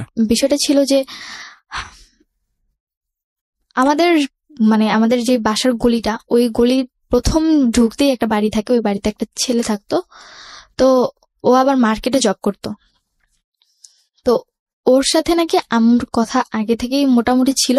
এন্ড সেদিন আমি স্টোরি জানতে চাচ্ছি না, তুমি আনএক্সপেক্টেড কাউকে ওখানে দেখেছো? হ্যাঁ, আনএক্সপেক্টেড, মানে আমি নর্মালি তাকে ওরকম ভাবে চিনতাম না। যে যাকে দেখলে তুমি ওই রাতের পরে তাকে চিনেছো না তার আগে তুমি তাকে চিনতে? পরে চিনেছো। সো ওকে, আমি সিচুয়েশন গুলো জানি। তারপরে তোমার রুমে আসার পরে কি হলো? তো আমি আমার রুমে এসে দরজা আটকে দিই এন্ড পরবর্তীতে আম্মু ড্রেস আপ চেঞ্জ করে পরে আমার রুমে এসে নক করতে থাকে আর ওই লোকটা ওখান থেকে চলে যায়। তো আমি রুমের দরজা খুলি না। তখন আমি কি করবো, আমার জাস্ট একটাই চিন্তা যে আমি মানে খুব কান্না করতেছিলাম। আমি চিন্তা করছিলাম যে কেন আমি এখনো এই জিনিসগুলো দেখার জন্য আমাকে পুরো বাড়িতে কোনো পুরুষ মানুষ থাকতো না? না, কোনো পুরুষ মানুষ থাকতো না। ওকে, তো আমাকে আল্লাহ কেন বাঁচিয়ে রাখছে বা আমি কেন বেঁচে আছি। অ্যান্ড তখন চিন্তা করলাম যে থাক, বেঁচে থাক এইগুলো দেখার চেয়ে মরে যাওয়াটা বেটার। তো তখন রাসেলের সাথে আমার ওরকম কথা নেই, বিকজ সিলেট যাবার পর জাস্ট ওই ফ্রি টাইম যখন হতো তো মানে ঘুরতে যেত, এই কারণে কথা বলতে পারতাম। সিলেটে সে কেন গিয়েছিল? তার বাড়ি তো সিলেট বরিশালে। গিয়েছিল, বাড়ি না তার, সিলেট গিয়েছিল তার মেঝো ভাই ওখানে থেকে জব করতো, তো আচ্ছা, মেঝো ভাইয়ের সাথে দেখা দেখা করতে করতে গিয়েছিল। তখন রাসেল কোথায়? সিলেটে। সিলেটে। ওকে। তো কি করবো বুঝতে পারতেছিলাম না, মানে মাথায় কোনো কাজই করতেছিল না। পরে আমি মানে চিন্তা করলাম যে আমি সুইসাইড করে ফেলি, ওই রাতে? আমার বাঁচার কোনো দরকার নেই। বিকজ বারবার সরি বলার পরও যে এই জিনিসগুলো হচ্ছে, তারপর বেঁচে থেকে আমার আর কি লাভ। তো আমি চিন্তা করি যে ফ্যানের সাথে নিজের গলায় দড়ি দিব, আমার বাঁচার কোনো দরকারই নেই। আর যেখানে বাবার সাথে আমার অতটা মানে কথাবার্তা নেই, আমি কাউকে আমার কথাগুলো শেয়ার করতে পারতেছি না, আমার তেমন কোনো ফ্রেন্ডসও নাই, আমার স্কুলে অতটা যাওয়া হচ্ছে না, আর বাসায় এরকম সিচুয়েশন, তো একটা মেয়ে সিচুয়েশনে থাকলে কি করে আমি কোনোভাবে একসেপ্ট করতে পারতেছিলাম না। তো আম্মু অনেকবার, অ্যান্ড আমার মানে অলরেডি ফ্যানের সাথে দড়ি মানে আমার ওড়না বাঁধাও শেষ, এন্ড আম্মু প্রচুর নক করতেছিল যে আম্মু হয়তো ভয় পাচ্ছিল যে আমি যদিও কিছু করে ফেলি। তো পরে আম্মু মানে নক করতে করতে সে একটা পর্যায়ে আমাকে এটা বলে ফেলে যে তোর যদি মরার ইচ্ছা থাকে আমার বাড়িতে না মরে আমার বাড়ি থেকে চলে যায় মর, কজ তুই যদি আমার বাড়িতে মরস পুলিশ এসে তো আমারই ধরবে, যে হয়তোবা আমার কোনো কারণে তুই মরতেছিস, তার তোর যদি মরার ইচ্ছা থাকে মরার অনেক জায়গা আছে, তুই যা মর। এমনকি এমনভাবে ইন্ডিকেট করে বলছে তুই তো সাঁতার জানোস না, হাতে ঝিলে যাও, ওখানে গিয়ে ঝাঁপ দিয়ে পানিতে গিয়ে মরে যা। আরো বেশি খারাপ লাগছিল যে কি বলছে এগুলো। দেন হাউ মাচ মানে ডেসপারেট শি ইজ। আমি জানি না কোনটা সত্য কোনটা মিথ্যা, কজ সেটা জাজমেন্ট করার অধিকারও এই শো নাই, এবং সেটা করা সম্ভব না, কারণ it's not an investigative show. But এগুলো একটা ফ্যামিলিতে যদি হয় কি অবস্থা দাঁড়াবে, এবং মানে যে পক্ষর কথা বলছে সে পক্ষ কতটা ডেসপারেট এই বিষয়টাতে, ভয়ানক। বলুন তারপর আম্মু এরকম কথা যখন বারবার বলতেছিল তখন এতটা রাগ হলো নিজের ভিতর যে না, মরে গেলে তো মরেই গেলাম, মরে গেলে না কেউ আমার ব্যাপারে কিছু জানলো বা আমি না কাউকে কিছু বলতে পারতেছি না, আমি আমার মাকে ভালো করতে পারতেছি, তো আমি মরে গিয়ে কি করবো? তার চেয়ে ভালো মানে যতটুকু মানে তখন মনে হচ্ছিল যে না, আমি একটা যুদ্ধের ময়দানে চলে এসেছি, আমাকে ফাইট করে বাঁচতে হবে এখন, যদি আমি ফাইট না করতে পারি তাহলে আমাকে কেউ মেরে ফেলবে। ক্লাস 9-এ পড়ো তখন? তখন আমি ক্লাস 9-এ, আর মাঝামাঝি সময় মানে জুন জুলাই এরকম। পড়াশোনা করতে পারতে? পড়াশোনা বলতে আমার ওরকম পড়াশোনা হতো না, পরীক্ষার আগে রাতে যদি একটু পড়তাম তা ওই অব্দি হতো। তোমার গ্রুপ কি ছিল? আমার গ্রুপ ছিল কমার্স। কমার্সে, ওকে। অ্যান্ড ছোটবেলা থেকেই মানে আমার আম্মু যেটা বলতো যে আমার বেশি পড়ার প্রয়োজন হতো না, যদি আমি অল্প পড়তাম তাহলেই আমার মানে সিলেবাস কভার হয়ে যেত। তো কি করব বুঝতে পারতেছিলাম না, পরে আমি গেট খুললাম, অ্যান্ড গেট খুলে আম্মু দেখে যে মানে ওড়নাটা ফ্যানের সাথে বাঁধা। পরে আম্মু আমার হাত ধরে মানে চুলের মুঠি ধরে আমাকে তার রুমে নিয়ে গিয়ে ধাক্কা মারে, অ্যান্ড কি বলে ওয়াইড্রপ যে থাকে সেটার সাথে লেগে আমার কপালটা কেটে যায়। অ্যান্ড যখন আমার কপাল কেটে যায় তো পরে বলে যে তোর যখন এতই মরার ইচ্ছে এখানে কেন তুই মরবি, তুই বাইরে গিয়ে মর, তোর দরকার নেই এখানে থাকার বা এখানে বাঁচার। তো এই কথাগুলো যখন বলতেছিল খুব খারাপ লাগতেছিল, অ্যান্ড পরবর্তীতে সে আমাকে বেলুন নিয়ে মারতে শুরু করে, অ্যান্ড আমি লাস্ট অব্দি সহ্য করতে না পেরে তার মানে সে যেমন আমাকে মারছে আমিও তাকে মারছি, মানে তুমিও গায়ে হাত তুলে? হ্যাঁ, গায়ে হাত তুলছি লাস্ট অব্দি, বিকজ আমার সহ্য করার ক্ষমতা নেই, বিকজ এখন যদি আমি গায়ে হাত না তুলি তো হয় আমি মরে যাব, আর তা না হলে মানে কোনো একটা কিছু করে ফেলবো, অঘটন। তো তার চেয়ে ভালো দেখি কি হয়। তো আমি তার গায়ে হাত তুলি, অ্যান্ড লাস্ট আমি তাকে মানে জাস্ট মানে যে ডাল ঘুটনি ছিল ওটা দিয়ে তার পায়ে দুটো বাড়ি দিই, এর বেশি আর কিছু করি না। অ্যান্ড এই জিনিসটা সহ্য করতে পারে না। ওই রাতে আমার মামাদেরকে, আমার খালামুনিকে, আমার নানুকে ফোন করে আম্মু ডাকা এনে যে দেখো তোমাদের মেয়েগুলা কি করতেছে। তো পরে মামার সবাই আসলো, আমার তো মাথায় একদমই সেন্স নাই বলতে গেলে, এরকম আমি সবার সামনে চিৎকার করে বলতেছি আমার কি দোষ দেখতেছো তোমরা, আমি কি করছি, আমি গায়ে হাত তুলে দোষ করছি? তাহলে ও যে রাতের পর রাত ছেলে এনে বাসায় থাকে, লোক এনে বাসায় থাকে, এটা কি ওর দোষ না? তুই তো গাড়ি করছিস? হ্যাঁ, তুই তো করে বলছি। তো পরে মামারা বলতেছিল যে এই মেয়ে তো পুরো খারাপ হয়ে গেছে, এর তো মানে মামাদের কথা এরকম ছিল যে আমি পুরোপুরি খারাপ হয়ে গেছি, অ্যান্ড মায়ের নামে আজে বাজে কথা বলতেছি, সে যাই অন্যায় করুক না কেন সে আমার মা। কিন্তু আমার মাথায় তো ওটা নেই যে না, সে আমার মা, সে কেন অন্যায় করছে, আমার কথা এটা কেন করবে, এইটুকু আমার মাথায় ছিল। অ্যান্ড মামার আমার সাথে প্রচুর খারাপ আচরণ করতেছিল, তুমি যেগুলো বলছো সেগুলোকে তারা একদমই বিশ্বাস করতেছে না। অ্যান্ড পরবর্তীতে মামারা বলতেছে যে তুই কোনো কথা বলিস না, ওরে মানে পুলিশদের ধরে দে। মানে আমার এক বড় মামা ছিল যে সে বলতেছিল যে ওকে পুলিশদের ধরে দে, বল যে মাকে খুন করতে গেছে, পুলিশে ধরা দিলে দেখবি এমনি জেলের ভাত খেয়ে ঠিক হয়ে যাবে। আবার নানু বলতেছিল যে এত কিছুর দরকার নেই, তাবিজ করে ডাক, দেখবি যে তুই যা বলবি তাই শুনবে। এরকম উল্টাপাল্টা কথা বলতেছিল। তখন তো আমার মাথায় আরো রক্ত যে আমি একটা প্রবলেমে পড়ে তাদেরকে এই জিনিসগুলো বলতেছি, অথচ তারা আমার সাথে এত খারাপ কেন? নোবডি লিসনিং ইউ, তারা আমার তোমাকে কোনো কেউ কথাই কেউ শুনতেছে শুনছে না। না। মানে আমি বলতে গেলে কোনো ফেল না একটা মানুষ, মানে আমি যা বলছি সবই বানোয়াট বলছি, কোনো সত্যি কথা বলছি না। খুব ক্রিটিক্যাল সিচুয়েশন প্রিয় শ্রোতা। এখানে যদি কেউ শুনেও সমাধানটা কি হবে, খুবই ক্রিটিক্যাল। একটু চিন্তা করবেন, আপনারা আপনাদের জায়গা থেকে হয়তোবা মার দিকে আঙ্গুল তুলছেন, হয়তোবা কি তাই তুলছেন, আমি ডেফিনেটলি শিওর। কিন্তু মা আর মেয়ের সম্পর্ক তো যেটাই হোক না কেন, মা আর মেয়ের সম্পর্ক, এই জায়গাটা কিন্তু একটা সমাধানের জায়গায় আসতে হবে। এবং এটার সমাধানটা কি? কজ এমন একটা হস্টিলিটি সম্পর্ক গ্রো করেছে দুজনের মধ্যে, এবং এত ভয়ানক একটা রিজনে যেখানে সমাধান দেওয়ার মতো কেউ নেই, এবং পুরোপুরি ওর পক্ষে কেউ নেই, সবাই নিচ্ছে ওর মায়ের পক্ষে। সেটাই হয়তোবা তাদের জায়গা থেকে স্বাভাবিক ছিল।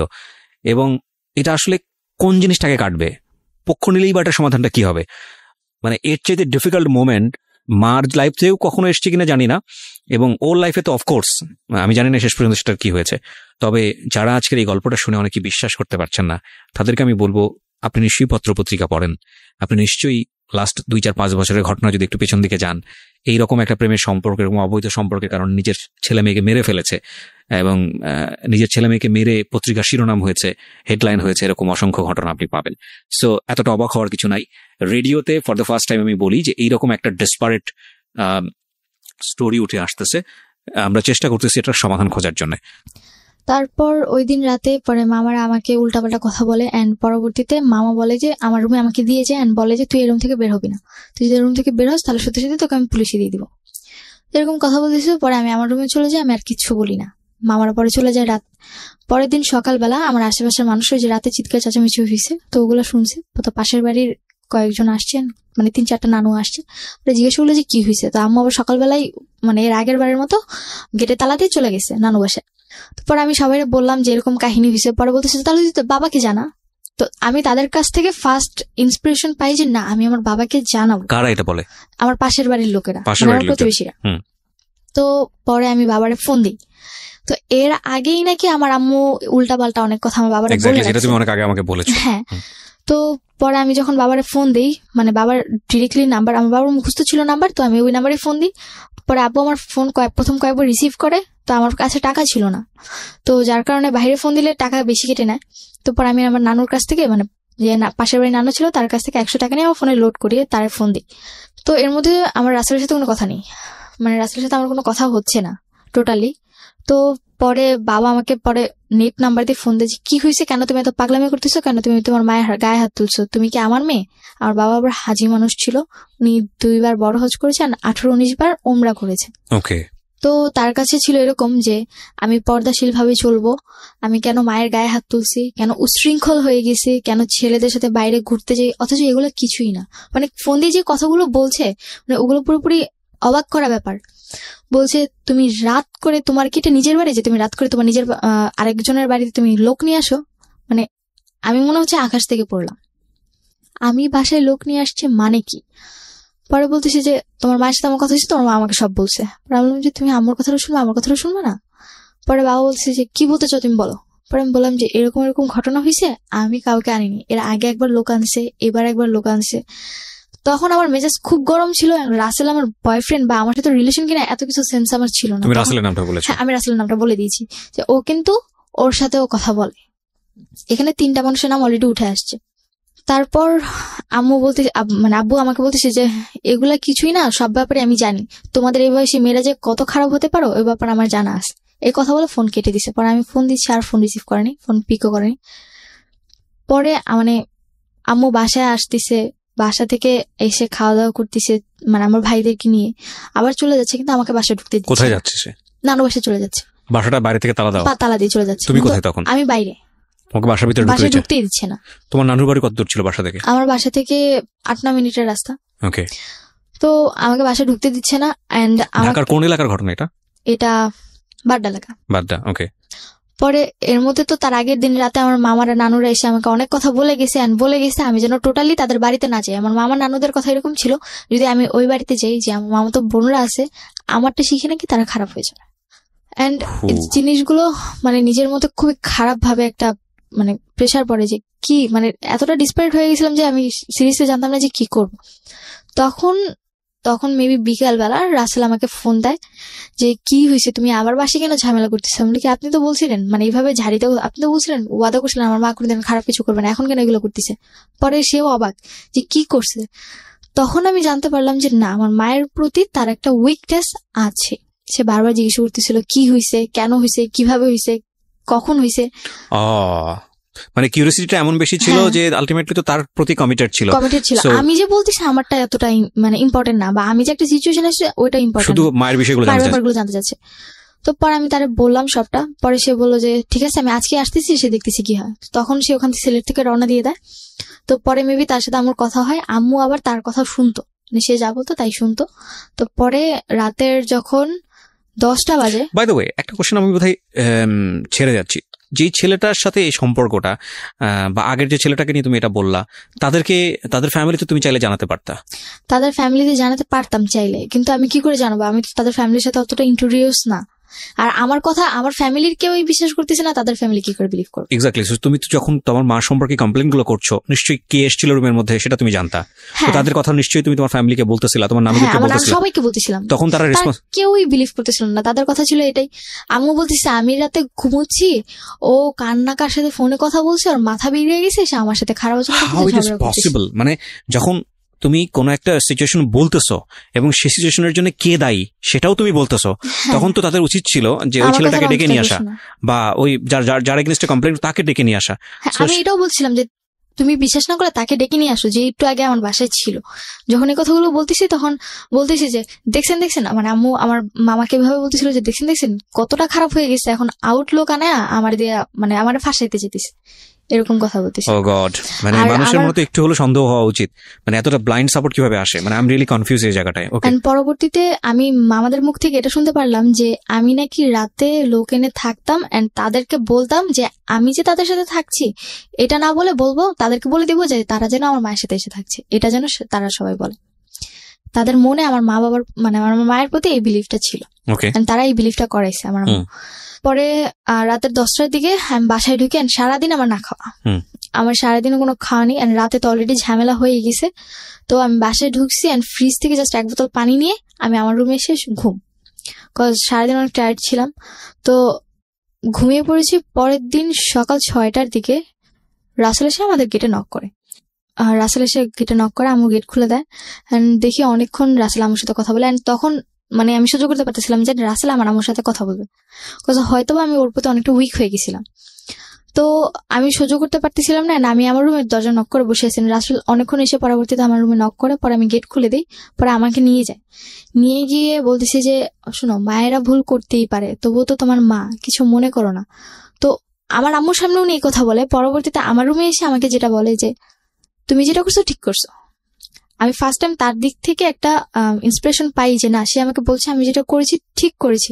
আমার মায়ের গায়ে হাত তুলেছি, প্রতিবাদ করেছি, তাকে জানিয়েছি মামাদেরকে। হ্যাঁ, তারা বিশ্বাস করছে না তাদের ম্যাটার, কিন্তু বলেছি তো। পরবর্তীতে তো যদি কোনো প্রবলেম হয় আমাকে ব্লেম দিতে পারবে না। তখন আমি রাসেলের কাছ থেকে জিনিসটা পাই। তো পরে রাসেল আমাকে আর কিছু বলে না। তো এরপরে রাসেলের সাথে রাতে আমার কন্টিনিউ কথা হতে থাকে, 2 ঘন্টা 3 ঘন্টা 4 ঘন্টা। তো আম্মুর রুমে কথা বলতো আর আমি আমার রুমে থাকতাম। এন্ড আম্মুর সাথে আমার টোটালি যে মা মেয়ের একটা ক্লোজ রিলেশন থাকে, ওই রিলেশনটা আর নেই। জাস্ট নর্মালি মানে মনে হচ্ছে যে আমি যেন তার বাসায় ভাড়া থাকছি আর সে আমাকে জাস্ট নর্মালি টেক কেয়ার করছে, এইটুকুই। তো পরবর্তীতে দেখি যে মানে প্রথম কয়েকবার জিনিসগুলো দেখতে পরে গায়েস হয়ে গেছে, যে রাতে তার সাথে এসে থাকছে, সে তার মতো থাকুক, আমি আমার মতো ভালো থাকলেই হয়েছে। এন্ড আমি আমার পড়াশোনাটা কন্টিনিউ করছি। প্রতিদিন রাতেই দেখছি একজন কোন ক্লাসে থাকতে যেন দেশের বাইরে গিয়েছিল? ক্লাস 8 লাস্ট থেকে। এই যে 8 এর পর থেকে এতগুলো ঘটনা তুমি দেখছো, এর আগে তো দেখতে না এরকম বাসায় আসে? কিছুই দেখতাম না। এর মাঝখানে তোমার বাবা আসেনি? না, এর মাঝখানে কতদিন পর আসতো তোমার বাবা? বাবা যাবার পর 3 বছর পর এসেছিল, পরে গেছে। কি করতো উনি? বিদেশে কি করতো? উনি বাইরে একটা কোম্পানি জব করতো। উনি কি ছুটি পেতো না নাকি উনি আসতো না? ছুটি না বলতে ছুটি দেওয়া হতো না, ওদের কন্ট্রাক্ট ছিল 5 বছর আগে ছুটি দিবে না, তবে 3 বছর পর যদি চায় তাহলে 2 মাসের ছুটি দিবে। ওকে, ঠিক আছে, বলো তারপর। তারপর তুমি যে রাসেলের সঙ্গে যে ঘন্টার পর ঘন্টা কথা বলছো, এটা তোমার মা জানতো ওই সময়? মা জানতো বলতে জানতো কথা বলি, কিন্তু কার সাথে কথা বলি এটা জানতো না। ওকে। তো পরে আমার সাথে যদি রাসেলের 3টা অব্দি কথা হতো, 3টার পর থেকে আবার রাসেল আম্মুর সাথে কথা বলতো। এটা তুমি পরে জেনেছো? পরে জেনেছি, যখন রাসেলকে কোশ্চেন করলাম, পরে রাসেল বলে যে তোমার ব্যাপারে কথা বলতেছি। ওর কথাটা ছিল এরকম। ফাইন, তুমি যে জায়গাটায় ছিলে সেটা হচ্ছে যে তোমার আম্মুর এরপরে এইসব বিষয়গুলো তোমার কাছে তেমন একটা পাত্তা পেতো না, তুমি তোমার মতো থাকতো, তোমার মা তোমার তার মতো লাইফ লিড করতো, এবং তুমি সেখানে কি কনফার্ম ছিলে যে এরপরেও এই ধরনের ঘটনা ঘটছিল? হ্যাঁ, এরপরেও হতো। আমি পরে টেক কেয়ার করতাম। তোমাদের রুমটা কি খুব পাশাপাশি ছিল? পাশাপাশি বলতে আম্মুর রুম, তারপর একটা মাঝখানের রুম, তারপর আমার রুম। তো তোমার রুমে একটা গ্যাপ ছিল। ওকে। পরে দেখি যে রাসেল আমাকে ইন্সপিরেশন দিতে থাকে যে তুমি তোমার মায়ের ব্যাপারে প্রতি রাতে এসে থাকে, কেন কিছু বলছো না, তুমি এতদিন কেন আমার এতগুলো কথা বলো নাই, প্রতি রাতেই লোক এসে থাকে, তুমি আবার কোনো লোক ছিল? এই লোকটা কোনো বিশেষ লোক ছিল নাকি র্যান্ডমলি চেঞ্জ হতো? এটা চেঞ্জ আপ বলতে তুমি কয়জন লোকের সঙ্গে জানো? আমি প্রথম দেখেছি 2 জন, পরবর্তীতে আরো 2 জন দেখেছি। ওকে, ঠিক আছে, বলো। হ্যাঁ, তো তারপর তোমাকে কি বলো? কন্টিনিউ 4 জন আসা যাওয়া করতো। পরবর্তীতে যখন আমি রাসেলের সাথে জিনিসটা প্রথমে শেয়ার করতে চাইনি, পরে ওর অনেক জোর জবরদস্তির কারণে পরের সাথে যখন শেয়ার করলাম, পরে দেখলাম যে আমি যে ওর কাছে ব্যাপারগুলো শেয়ার করলাম সেই কথাগুলো ও গিয়ে আমাকে বলে দিছে। এন্ড তখন তো আমার উপর আরো বেশি টর্চার। তোমার মা এসে কি বললো বিষয়টা নিয়ে? আমার মা এসে, আমি ঘুমিয়েছিলাম, এসে আমার হাত ধরে টেনে তুলছে। পরে আমি বললাম যে কি শুরু করছো তুমি এগুলো, আমাকে এরকম বলতেছে। আমি কি শুরু করলাম, বলে কি যে তাহলে তো একটা কাজ করতে পারো, মাইক নিয়ে মসজিদে গিয়ে মাইক নিয়ে ফুল এলাকাকে জানো আমি কি করি না করি, আর তোমার কথা কেউ বিশ্বাস করবে না, ছোটবেলা থেকে আমি এলাকার মানুষ হয়েছি, তো আমার কথাই সবাই বিশ্বাস করবে। আমার কথাটা ছিল এরকম। যে আমি কি বলছি, মানে তখন আমি পুরো আমি কি বলছি আমি কিচ্ছু বুঝতে পারতেছি না। পরে বললো যে তুমি কি মনে করো আমি কি কিছুই জানি না, আমি তো সবই জানি, তুমি রাসেলকে এইসব কথা বলছো, কেন বলছো এগুলা, কি চাও তুমি এগুলা। তো পরে আমি বললাম যে আমি কি বলছি তুমি রাসেলকে ডাক দাও, তারপর জিজ্ঞেস করি। পরে রাসেল আসলো, পরে রাসেল আসার পর আমি জিজ্ঞেস করলাম আমি আপনাকে কি বলছি আর আপনি আমার আম্মুকে কি বলছেন। পরে বললো যে দেখো আমি তো ওরকম ইন্ডিকেট করে কিছু বলিনি তোমার আম্মুকে, জাস্ট এটুকুই বলছি যে কেন উনি এগুলা করে, এগুলো তোমার উপর খারাপ এফেক্ট পড়বে। মানে সে বুঝাচ্ছে যে সে আমার উপর অনেক টেক কেয়ারিং, সে আমার অনেক টেক কেয়ার করে, এই কারণে আম্মুকে বুঝাতে চাইছে, কিন্তু এই জিনিসটা তো আমার উপর ভালোভাবে ইফেক্ট পড়তেছে না। এন্ড তার প্রতি আমার একটা বিশ্বাস হয়ে গেছে যে না, উনি হয়তো আমার টেক কেয়ার করতেছে। দ্যাট মিন্স তুমি কি তাকে তখন লাভ করো? হ্যাঁ, তখন তাকে লাভ করি। তোমাদের দ্বিপাক্ষিক বিষয়টা এরকম মানে মিউচুয়ালি ছিল যে না দুজনকে লাভ করো? হ্যাঁ, দুজনকে লাভ করি, এটা আমাদের মিউচুয়াল ছিল, কিন্তু আমি কখনো সহ্য করতে পারতাম না যে সে আমার আম্মুর সাথে কথা বলে। Biggest mistake, another biggest mistake এর সাইডটা থেকে, কারণ ও কিন্তু জানতো যে রাসেলের সঙ্গে ওর মায়ের এরকম একটা সম্পর্ক আছে, এবং ওর মায়ের জায়গাটা থেকে এটা বিশ্বাস করা খুবই কঠিন যে রাসেলের সঙ্গে তার সম্পর্কটা ভাই ভাইয়ের মতো, কিন্তু তারপরে ও জড়িয়ে গেছে বিকজ অফ ওর এজটা খুব সেন্সিটিভ একটা এজ, ও মাত্র ক্লাস 9-এ পড়ে, এবং ওই সময়টাতে যে ওকে সাপোর্ট দিবে, যে ওর পাশে একটু হলেও দাঁড়াবে, যে ওর সাথে একটু ভালো কথা বলবে, তার প্রতি ও দুর্বল হবে। এই বয়সটা এরকম, এবং সেটাই হয়েছে, এবং ইটস দ্য বিগেস্ট মিস্টেক। কিন্তু কিছু করার নেই, কারণ ও ধরা, ওর বয়সের কাছে ধরা, এগুলো একটু খেয়াল রাখতে হবে। হ্যাঁ, এটা একটা অ্যানাদার পয়েন্ট। ওকে, বলেন। তারপর রাসেলের সাথে আমার ঘোরাফেরা এরকম চলতেছে। তো একদিন আম্মু জানতে পারে যে আমি রাসেলের সাথে বাইরে ঘুরতে গেছি, এন্ড বাসায় আসার পর আম্মু যখন জিজ্ঞেস করলো কোথায় গেছিলাম, পরে আমি বললাম যে বাইরে গেছিলাম। আমি মিথ্যে বলি আম্মুকে, পরে আম্মু বলে যে আমি তো জানি তুমি রাসেলের সাথে বাইরে গেছো। আমি অবাক হয়ে যাই, কি করে জানলাম। পরে রাসেল এসে আম্মুকে কোনোভাবে ম্যানেজ করে। তো রাসেলকে আম্মু এতটাই বিশ্বাস করতো যে রাসেল যদি বলতো যে না আমি আপনার মেয়েকে নিয়ে পালিয়ে গেছি, তারপরে যদি এসে বলতো যে না আমি ওকে জাস্ট নর্মালি দেখতে নিয়ে গেছি জায়গাটা, ওটাই বিশ্বাস করতো আমার আম্মু। তো এতটা বিলিভ করতো। আর এর মধ্যে তো 4-5 জনের সাথে আমার অলরেডি রিলেশন চলতেছে, তাও রাতে। এগুলো তুমি রাসেলের সাথে শেয়ার করতে? হ্যাঁ, এগুলো আমি রাসেলের সাথে, এরপর থেকে আমি আমার টোটালি সবকিছু ওর সাথে শেয়ার করতাম। তো রাসেল এগুলো জানার পরে কি বলতো? জানার পর ওর সাথে যদি আমার সাথে কথা হইতো, মানে আমার পরবর্তীতে আমাদের রিলেশনে যখন 6-7 মাস কেটে গেছে, তখন এরকম চলতে থাকে। পরবর্তীতে আমার জিনিসগুলো খুব মানে করার না, এটা খারাপ ভাবে যে তোমার সাথে আমার রিলেশন, আমার একটা গার্লফ্রেন্ড বয়ফ্রেন্ড নর্মালি যতটুকু কথা বলা দরকার তাদের নিজেদের ব্যাপারে, সেই জায়গায় কিনা আমরা 4-5 ঘন্টা শুধুমাত্র আমার মায়ের ব্যাপার নিয়ে কথা বলি। তখন তুমি জিনিসগুলো অ্যাভয়েড করার চেষ্টা করতে, যে আমি এগুলো অ্যাভয়েড করি, কিন্তু দেখতাম যে আমি যত অ্যাভয়েড করতেছি ও ততই বেশি আমার প্রতি আরো মানে রাগ দেখাচ্ছে, শুনতে চাচ্ছে, আমার সাথে কথা বলতো না, যে কেন তুমি তোমার মায়ের ব্যাপার আমাকে বলছো। মানে বিষয়টা তোমাদের সম্পর্কটা এমন হয়েছিল যে কাল রাতে বাসায় কি হয়েছে সেটা তোমার বয়ফ্রেন্ডের সাথে শেয়ার করা, এটাই মূল এজেন্ডা। হ্যাঁ, এটাই মূল এজেন্ডা। আমি এখানে একটা বিষয় একটু ইন্টারাপ্ট করি প্রিয় শ্রোতা।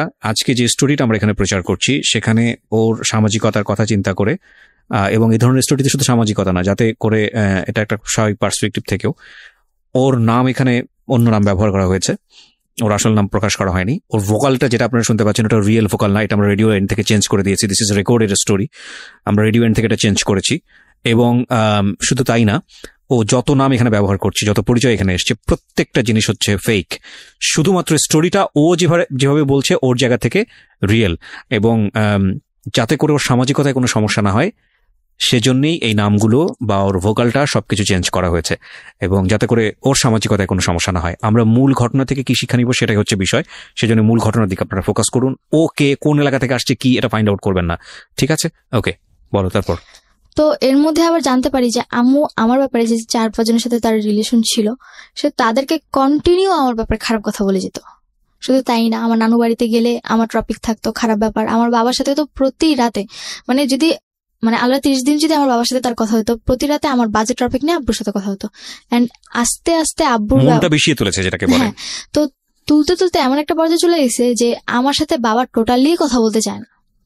এন্ড আমি পুরোপুরি খারাপ হয়ে গেছি, খারাপ কি তার চেয়েও খারাপ হয়ে গেছে আমার বাবার কাছে। এটা আমি তো তার কথা, আমি একটা হাজি মানুষ হয়ে কেন এরকম একটা খারাপ মেয়ে পেটে ধরছি, কেন জন্ম দিছি।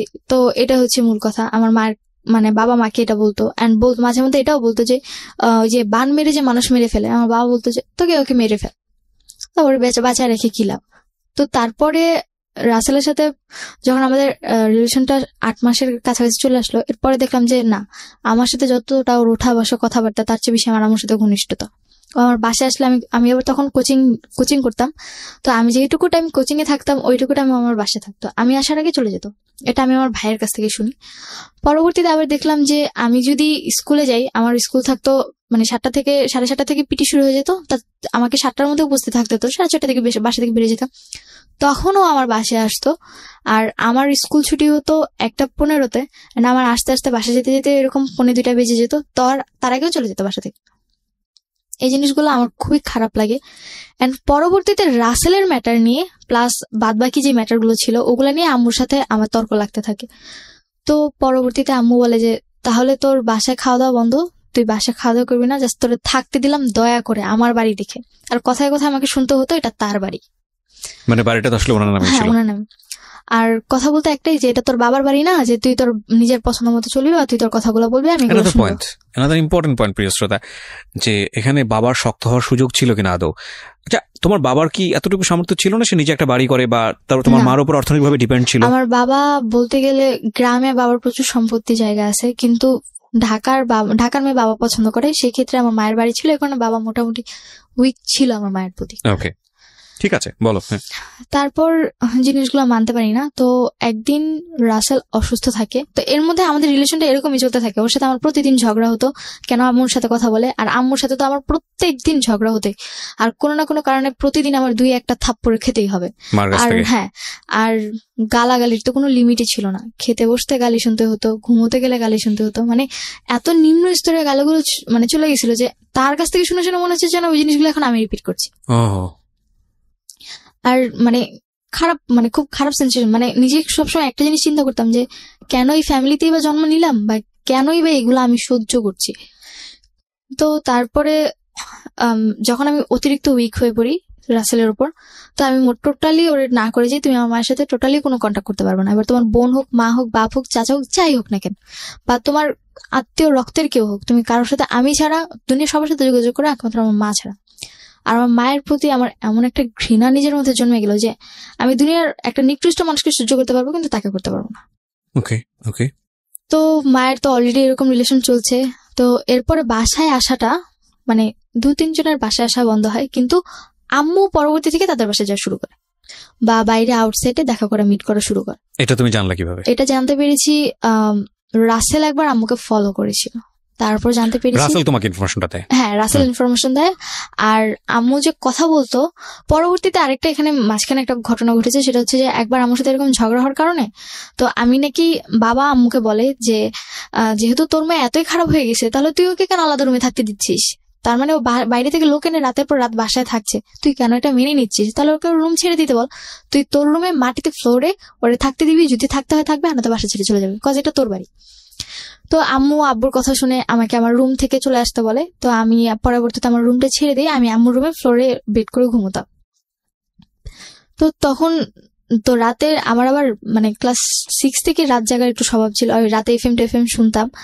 তো আম্মু রাতে কি বলতো, কানে এফএম থাকলেও যদি আমি এফএম অফ করে দিই পাশে গিয়ে বলতে, তো আম্মু আবার মাঝে মধ্যে করতো কি মানে অনেক নেগেটিভ আর ন্যারো মাইন্ডের কথা বলতো। তো আমি এগুলো শুনছি কিনা হয়তো অপোজিট সাইড থেকে তাকে জিজ্ঞেস করতো যে তোমার মেয়েগুলো শুনছি কিনা দেখো তুমি। তো তখন আবার আমাকে ডাক দিত যে সুবা তুমি কি আমার কথা শুনছো? তো যখন এরকম ডাক দিত তখন আমি না শোনার ভান করে বসে থাকতাম, তার মানে আমার কানে হেডফোন আছে, আমি তার কথা শুনছি। নেগেটিভ ন্যারো বলতে হাজবেন্ড ওয়াইফের যেমন কথা। Okay we got understood. হ্যাঁ, তো এই জিনিসগুলো আমি টোটালি মানে যখন কথাগুলো শুনতাম মানে খুবই খারাপ লাগতো, টলারেট একদমই করতে পারতাম না। চিন্তা করতাম যে কেন আমাকে ওই রুম থেকে এই রুমে নিয়ে আসছে। তো এরকম তখন আমার 9-এর লাস্ট এক্সাম বলতে মানে এক্সামের লাস্ট এক্সাম ছিল, তারপরে 2 দিন পর রেজাল্ট দিয়ে দিবে। ডিসেম্বর মাস ছিল তখন, আমি টোটালি সহ্য করতে পারি না। দেন আম্মু লাস্টের দিকে আম্মুর সাথে আমার আবার ঝগড়া হয় কোনো একটা ম্যাটার নিয়ে। বলতে গেলে যে আমি কোচিং গেছি, রাত করে বাড়ি ফিরছি। ওই দিন আমার কোচিং এ অনুষ্ঠানও ছিল, তো ওই জায়গায় আমার লেট হয়ে গেছে। প্লাস ওখান থেকে আসার সময় রাসেলের সাথে দেখা করে আসতে গিয়ে আমার একটু লেট হয়ে গেছে, মানে 9:30টার কাছাকাছি চলে গেছে। তো আমাদের এলাকাটা এরকম যে 9:30টার পর বা 10টা থেকে কোনো মেয়ে বাড়িতে ফিরলো তাকে নিয়ে অনেক বাজে মন্তব্য করা হয়। তো আম্মু ওই দিন আমার সাথে চিল্লাচিল্লি করতে থাকে। পরে আমি আম্মুরে মানে আমার সাথে তো আম্মুর কোনো ভালো রিলেশনই নেই, আর আম্মু যদি আমাকে কোনো কথা বলে আমি প্রত্যেকটা কথার বাজে অ্যান্সার দিই। ওকে, কজ তার কাছ থেকে শুনতে শুনতে এখন আমার অভ্যাস হয়ে গেছে। তো পরে আম্মু আমাকে জিজ্ঞেস করে এত রাত করে কেন তুমি বাসায় আসছো? পরে আমি বললাম যে আমি যদি রাত করে বাসায় ফিরি বা আমি যদি কোথাও থেকে ঘুরেও এসে বাসায় ফিরি, তুমি তো আমার বাবাকে এটাই বলবে যে না আমি আরেকটা লোকের সাথে থেকে আসছি, তাই না? তুমি যেটা মনে করো সেটাই। আমার অ্যান্সারটা ছিল এরকম। আর আমি রাত করে বাড়ি ফিরলে আম্মু প্রত্যেকটা দিন বাবাকে একটা কথা বলতো যে তোমার মেয়ের এমন একটা চাহিদা হয়েছে, মানে এত খারাপ কথা বলতো যে ওরা এখন ঘরে রাখা দেয়, এমন কিছু কিছু কথা বলতো যে বা হাজব্যান্ড ওয়াইফ কথা বলতে পারে, কিন্তু যখন একটা মেয়ের টপিক নিয়ে কথা বলে মায়ের কিন্তু উচিত যে না মেয়ের টপিকটি একটু মানে নিজের মধ্যে রাখা, কিন্তু সে কোনোটা রাখতো না, আরো বেশি করে বলতো। তো পরে আমার আবার এরকম ছিল যে না তাকে যদি মানে আমি যদি রাত করেও বাড়ি ফিরতাম, তার জন্য যদি আমি অনেক খাবার নিয়ে আসতাম, সে আমাকে কিছুই বলতো না। ওকে, সো তুমি কনভিন্স করার জন্য মাঝে মাঝে খাবার নিয়ে আসতে? হ্যাঁ, আমি বাইরে গেছি হয়তো বা আসতে লেট হয়ে গেছে, তার জন্য যদি খাবার নিয়ে আসতাম সে আমাকে কখনোই। এই সময়টা তুমি কি করতে? এই সময়টা আমার হয়তো বা হাতে ঝিলে থাকা হতো, বা তখন আবার হ্যাঁ রাসেল আবার তখন একটা বিজনেসে যুক্ত ছিল, যার কারণে ওর বিজনেসের কারণে উত্তরা বা বিভিন্ন জায়গায় যেতে হতো, মানে ওই ওর মানে বিজনেসের প্রচারটা করার জন্য। রাসেল কি ওই সময়টাতে তোমার মায়ের সঙ্গে কি কথাবার্তা বলতো? নর্মালি বাসায় আসতো খুব কম, আমার প্রেশার পড়ার পর একটু কম আসতো। তো এটা কি তোমার মা বুঝতে পারতো না? বুঝতে পারতো না বলতে ও হয়তো কোনোভাবে কনভার্স করতো, আমি কখনো এই ব্যাপারে জিজ্ঞেস করি না। আর যদি জিজ্ঞেস করতাম ও বলতো যে তোমার এত কিছু জানে কি লাভ, আমি তো ম্যানেজ করতেছি। Okay fine, he is playing double game actually.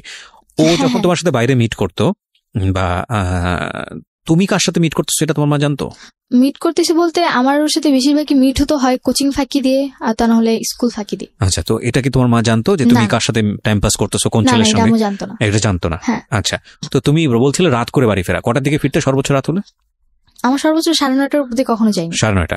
তোমার তখন বয়স ক্লাস 9-এ পড়ো তুমি? তখন আমি 15। মানে তুমি কোন ক্লাসে পড়ো তখন? 10-এর ফার্স্টে। ক্লাস 9:30 অনেক রাত। হ্যাঁ অনেক রাত। বলো।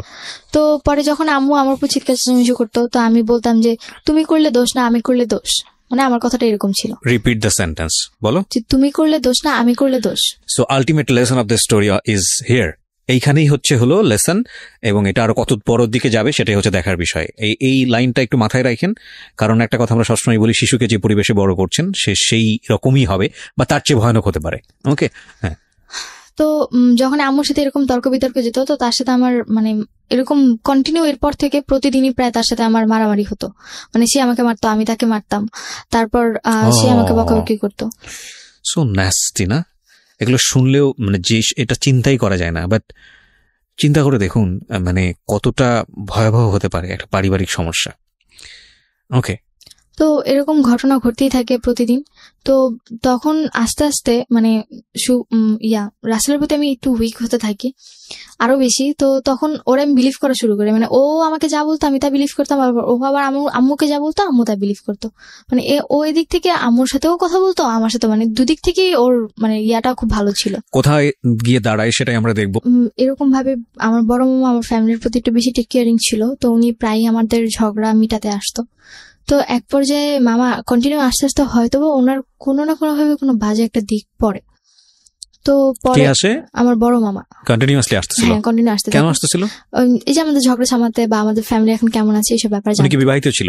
হ্যাঁ উনি ম্যারিড ছিল, ওকে, এবং ওনার বাচ্চা ওনার কাচ্চা মেয়ের ছিল? বিয়েও হয়েছে। বিয়ে হয়ে গেছে, ওকে। তো পরবর্তীতে বড় মামা মানে কি পরিবারের সবার বড়? হ্যাঁ আমার মায়ের ফ্যামিলিতে তারা 7 ভাই বোন, তার তাদের মধ্যে মধ্যে সবার বড়। ওকে। তো পরে আমার বড় মামাকে আমার মা খুব বিলিভ করতো। তো একদিন বড় মামা বলে যে দেখ তোর ফ্যামিলিতে তো ঝামেলা, তার চেয়ে ভালো আমি আমার বাড়িতে নিয়ে যাই সুভাকে, ওকে কয়েকদিন আমার বাড়িতে রেখে পরে তোরা আমার বাসায় আবার দিয়ে যাবো। তো পরে মামার দুটো বিয়ে হয়েছে, একটা থাকে ধানমন্ডি আর একটা থাকে মানে আমাদের এলাকাতে।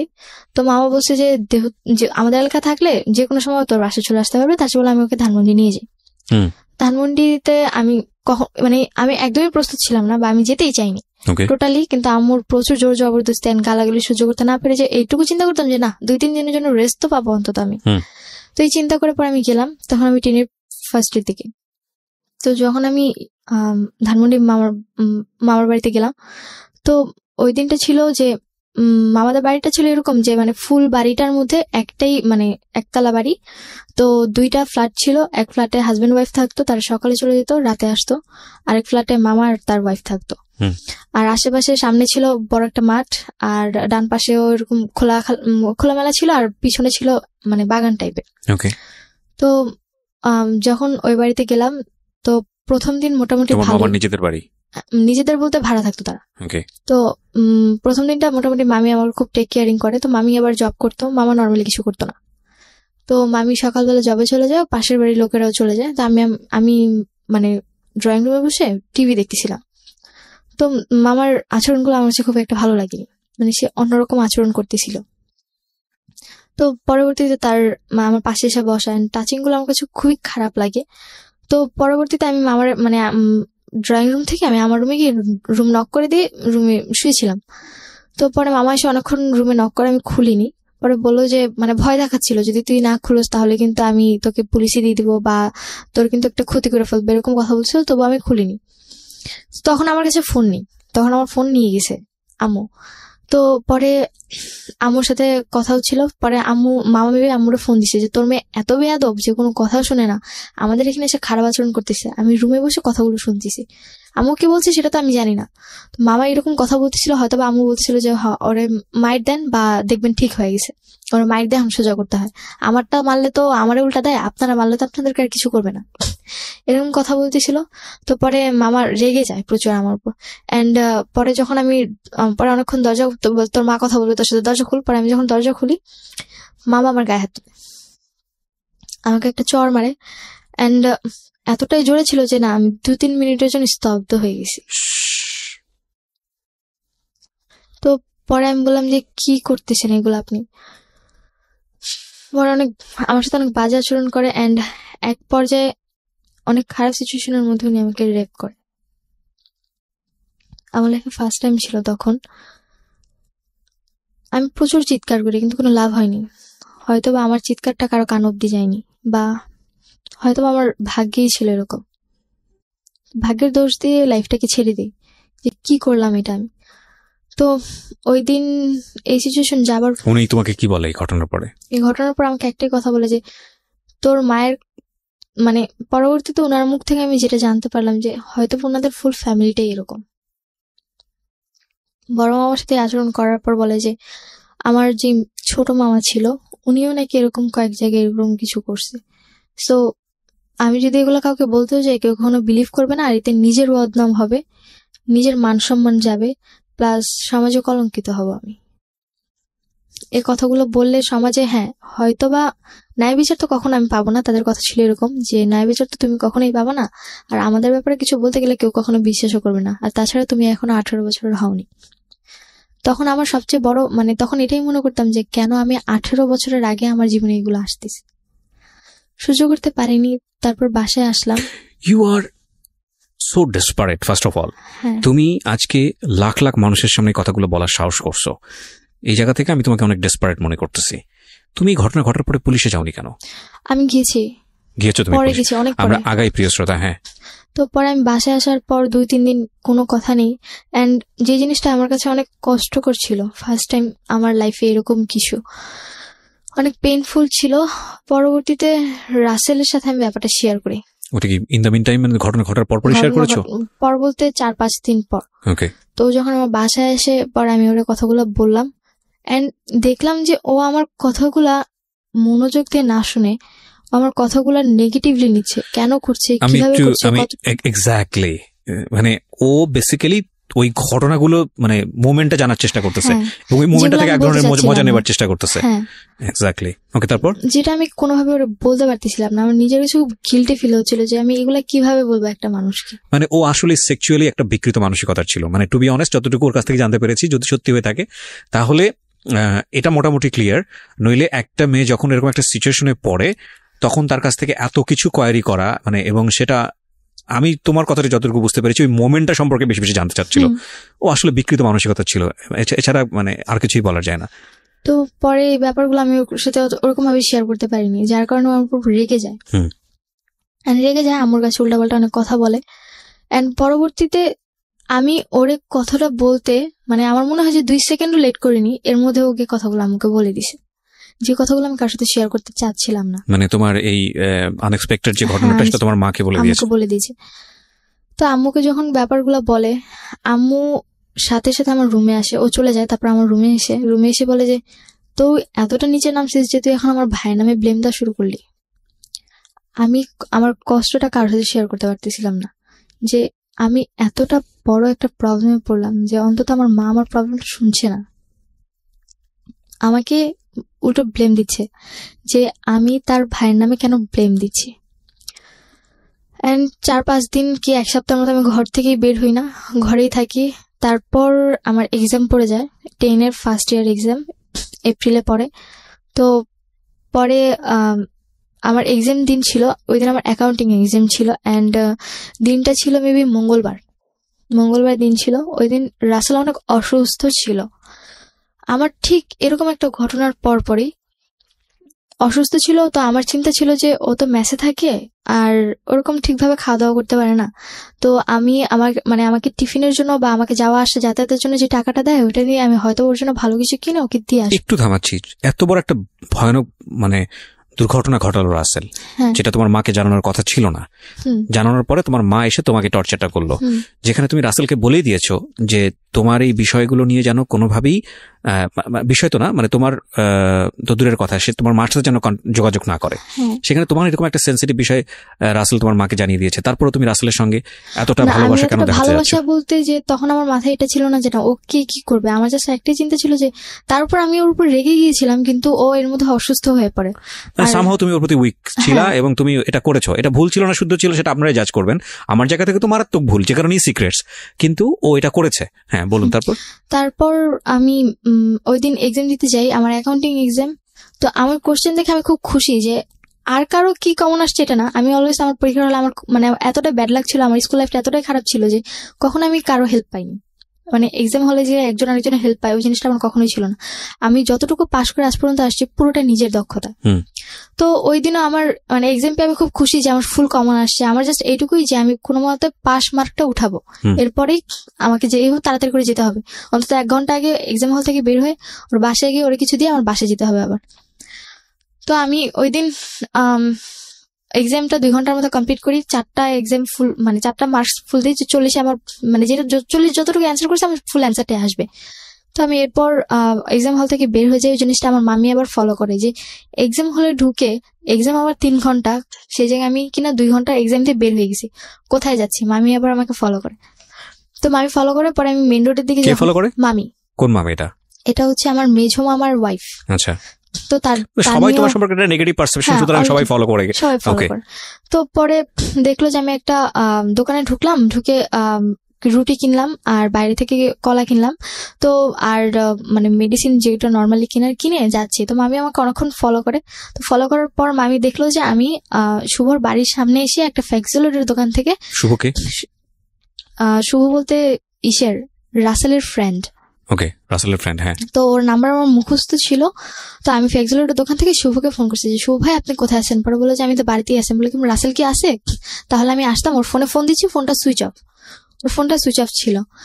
তো পরে শুভ ভাই বলতেছে যে কই আমিও তোর ফোনে দিয়ে পাচ্ছি না, আর ও তো বাসায় নেই, ও তো আরো 2 ঘন্টা আগে বের হয়ে গেছে। তখন আমার মাথায় একটা জিনিসে কাজ করতেছিল, আমার পরীক্ষা 2 ঘন্টা আগে, তার মানে আমি 2 ঘন্টা আগে বের হয়েছি, ও 2 ঘন্টা আগে কোথায় গেছে। নিশ্চয়ই তোমার বাসায় আসছে, আমরা পার্সেল আমি করতে ওই পারি। জায়গার একটা সেকেন্ডও লেট করলাম না। মামি জাস্ট ওইটা দেখলো আমাকে ফ্যাক্টরির দোকানে কথা বলতে। মামি আমার সাথে সাথে আম্মুকে ফোন করছে, আম্মুর ফোনটা তখন সুইচ অফ ছিল। আমার লাকটা এত ভালো ছিল যে হয়তো বা কিছু জানার জন্য আল্লাহ আমাকে এই জায়গায় হেল্প করছে। ওকে, এবং ভয়ানক কিছু একটা আমরা দেখতে চাচ্ছি, এটা আমরা খুব ভালো করেই বুঝতে পারছি। তো আমি যখন শুভ ভাইয়ের কাছ থেকে এই ইনফরমেশনটা পাই, আমার মাথা আর কোনো কাজ করে না, আমাকে যেভাবে হোক বাড়ি পৌঁছাতে হবে, এবার 1 ঘন্টায় হোক বা 5 মিনিটে হোক। তো আমি যে ফ্যাক্সলোড থেকে ফোন করেছিলাম সেখান থেকে আমার বাসাটা বেশি একটা দূরে ছিল না। তো আমি যেহেতু এলাকা ছোটবেলা থেকে বড় হয়েছি, সেক্ষেত্রে আমাকে কেউ কিছু কখনো বলেনি, তো আমি ওখান থেকে দৌড় শুরু করি। তো আমি বাসার গলির সামনে গিয়ে এক পর্যায়ে হাঁপিয়ে যাই, তো ওখানে একটু দাঁড়াই যে আমাকে দৌড়ে যদি আমি বাসায় যাই তাহলে ওরা নক পেয়ে যাবে, আমাকে এমন ভাবে যেতে হবে যে না আমি হঠাৎ করেই আসছি। তো পরে আমি বাড়িতে মানে গেটটা, আসলেই মনে হয় ওই দিন আমার লাকটা খুব ভালো ছিল, গেটটা যখন আমি খুলি ওরা হয়তো বা কোনো টের পায়নি। আমি গেটটা আস্তে খুলে শুটা খুলে স্কুলের যখন আমি ঘরে ঢুকি, হয়তো আমার ছোট 2 ভাই তখন বের হচ্ছিল। তো এই জিনিসগুলো আমার ছোট 2 ভাইয়ের মধ্যে অনেক খারাপ প্রভাব পড়ে, ওরা মানে খুব খারাপ আচরণ করতে থাকে। অ্যান্ড এখনো পর্যন্ত আমার ছোট 2 ভাই মানে এতটাই খারাপ আচরণ করে, ওদের আচরণটা এতটাই মানে নিম্ন টাইপের। খারাপ বলতে অনেক খারাপ আচরণ করে, কারোর সাথে ভালো ব্যবহার করে না। খারাপে তো বিভিন্ন রকমের টাইপ আছে, মানে কথা বলার স্টাইল ভালো না, বকা দিয়ে কথা বলে যাকে বলবে, আবার উগ্র আচরণ, অনেক উগ্র আচরণ, আর কারোর সাথে কোনো ভালো আচরণ করে না। ওই জিনিসগুলো হয়তো বা ওদের মধ্যে কোনো একটা এফেক্ট পড়েছে। তখন ভাই দুটো তখন বের হয়ে যায়। তো আমাকে আমার মানে মেজো যে ভাইটা ছিল আবার আম্মুর আবার সব কথা শুনে, তো ছোটটা আবার আমার কথা শুনে। মেজোটা দেখছে আমাকে, দেখে ও চাল থেকে চিৎকার করছে আম্মু আপু কিন্তু ঢুকলো বাড়িতে। মানে ও পাশের বাড়ি চালে মানে কয়েকটা ছেলে মিলে চালের মধ্যে ঘুরে উড়াইতেছিল, তো আমাকে দেখছে আবার। তো আমি যখন আস্তে করে ঘরে ঢুকে শুটা খুলছি তখন চিৎকার করেছে যে আম্মু আপু কিন্তু ঘরে ঢুকলো। এই কথাটা আম্মু শুনছে, শুনে তাড়াতাড়ি করে যেই উঠতে গেছে আমি রুমের মধ্যে প্রবেশ করে যখন তাদেরকে এমন একটা সিচুয়েশনে দেখি যেটার জন্য সত্যি হয়তো বা আমার জন্য আনএক্সপেক্টেড ছিল। আমি ওখানে খাবারগুলো রেখে বসে, এটা তোমার জন্য আনএক্সপেক্টেড ছিল, বাট আমাদের জন্য সবার জন্য, যারা আমরা স্টোরিটা শুনছিলাম তাদের সবার জন্য এটা এক্সপেক্টেড ছিল। ওকে, অন্যান্য সবার ক্ষেত্রে এটা যেমনটা হোক নিজের ক্ষেত্রে মেনে নিয়েছি। হয়তো বা ওই দিক থেকে আমার কোনো উইকনেস ছিল না, কিন্তু অফকোর্স তোমার উইকনেস ছিল এবং ওটা ভুল ছিল। আমি তো বলছি যে অ্যাডোলেসেন্স পিরিয়ডে ছিল, তুমি সবই তোমার মধ্যে প্রতিবাদ সত্তা গ্রো করেছে, কিন্তু লজিকটা গ্রো করেনি। লজিকটা যদি গ্রো করতো তাহলে তুমি নিশ্চয়ই ছেলেটার সাথে এভাবে জড়াতে না। হ্যাঁ, তো পরে যখন এই জিনিসগুলো দেখে আমার হাত থেকে কলার রুটি পড়ে যায়, তো আমার ছোট ভাইটা মানে মিজু যে ভাইটাও চাল থেকে তাড়াতে মানে পাশের বাড়ি চাল থেকে নেমে আমাদের বাড়িতে ঢুকে বয়স কত ওর বয়স এখন চলতেছে মেবি 12, আর তখন ছিল মেবি 8 কি 9 এরকম ছিল। তো পরে ও আর কোনো কথা বলে না, ও এই সিচুয়েশনটা দেখে ওর সামনে, মানে এমন কোন সিচুয়েশন কি ছিল যে খুবই বিব্রতকর বলতে মানে আমি সত্যি বলে বোঝাতে পারবো না। ওকে ফাইন, আমরা জানতে চাচ্ছি না। এন্ড রাসেল যখন ব্যাপারটা দেখে, ও আমাকে মানে নিজের চোখে তো আমি আর অবিশ্বাস করতে পারবো না। এতদিন না হলে আমি নিজেকে অবিশ্বাস করে ওকে বিশ্বাস করে আসছি, এরপর থেকে ওকে মেনে নেওয়াটা আমার পক্ষে সম্ভব। কি করলে তুমি ওই সময়টাতে? তখন আমি হাত থেকে ওগুলো ফেলে দিই, মানে প্রথমে হাত থেকে পড়ে যায়, পরে আমি এই কথাটা বলি যে মানে একটা বকা দিয়ে ওরে যে তোর মতো এরকম খারাপ টাইপের ছেলের জন্য আমি যে এই খাবারটা নিয়ে এসেছিলাম তোর অসুস্থতার জন্য, এটা মনে হয় তোর 7 কপালের ভাগ্য। এটা বলে রুটি আর কলাটা ধরে ফিক্কা মারে একদম গেটের বাইরে ফেলে দিই। আর ছোট ভাইটার সাথে সাথে আম্মু বলে যে তুমি বাইরে যাও, তো বের হয়ে যায়। আর একদম যে ছোট ভাইটা ওকে নানু বাসায় পাঠায় দেয়। তো আমি গেট আটকে দিই, পরে ওদের দুজনকে রুমে রাখি। তো রুমে রেখে বলতেছি যে এখন কি করবে বলো, এখন আমার কেমনে অবিশ্বাস করবা, বা এখন এর আগের গুলো তো নিজের চোখে দেখছি, এবার তো তোমাদের দুজনকে একসাথে দেখলাম। এখন রাসেলকে বলতেছি যে তুমি এখন কি বলবা, মাকে বলতেছি তুমি এখন কি বলবা। পরে আম্মু বলতেছি যে কেন, ও কি বলবে, মানে অন্যান্য গুলো যেমন মেনে নিতে পারছে এটা কেন মেনে নিতে পারবো না। পরে আমি রাসেলকে বললাম যে আসলে কি এটা আমি মেনে নিব। তো তখন হয়তো আম্মু কোনো জিনিস একটা গেস করতে পারছে যে হয়তো বা ওর সাথে আমার রিলেশন। তার পর্যন্ত গেস করেনি? না, তার আগ পর্যন্ত গেস করেনি। ম্যান, মানে আমি totally speechless. Can you imagine the situation actually? এটা কি স্টোরি না অন্য কোনো কিছু? মানে আমি জীবনে এত গল্প শুনেছি মানুষের, এবং এত গল্প আমি প্রচার করেছি, মানে আমি এখন তো অনেক বেশি ম্যাচিউর। প্রথম যখন শুনতাম ভেতরে তোলপাড় হয়ে যেত, কিন্তু আজকে না মানে এত বেশি এক্সট্রিম লেভেলের ইমোশন হচ্ছে যে আমি ফিল করতে পারছি না যে আসলে কি বলবো, মানে আনথিঙ্কেবল। তারপরে কি হলো? তারপরে রাসেলকে বললাম যে এগুলা করার মানে কি। পরে আমাকে বললো যে, পরে আমাকে আর কিছু বলে না। পরে আমি আমার রুমে চলে আসি, এসে ড্রেস আপ চেঞ্জ করে আমি আম্মুর ফোনটা আম্মুর রুম থেকে নিয়ে এসে নানুকে ফোন দিই। আর রাসেলকেও বের হতে দিই না, আর আম্মুকেও বের হতে দিই না। নানুকে ফোন দিই, পরে নানু আসে। পরে নানুরে বললাম যে দেখো এগুলা কি।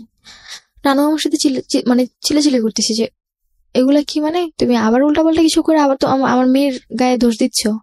তখন তো আমার কোনো সেন্স নেই। তখন আমি মানে লাঠি নিয়ে, লাহুর যেটাকে বলে, মানে ওই যে আটা টাটা করে, ওইটা নিয়ে রাসেল প্লাস আম্মু দুজনকে মারতে শুরু করি, যে আমার সেন্সে আর কিছু নেই। নানুর সামনে নানু আটকাতে পারছিল না। পরে নানুর গায়ে লেগে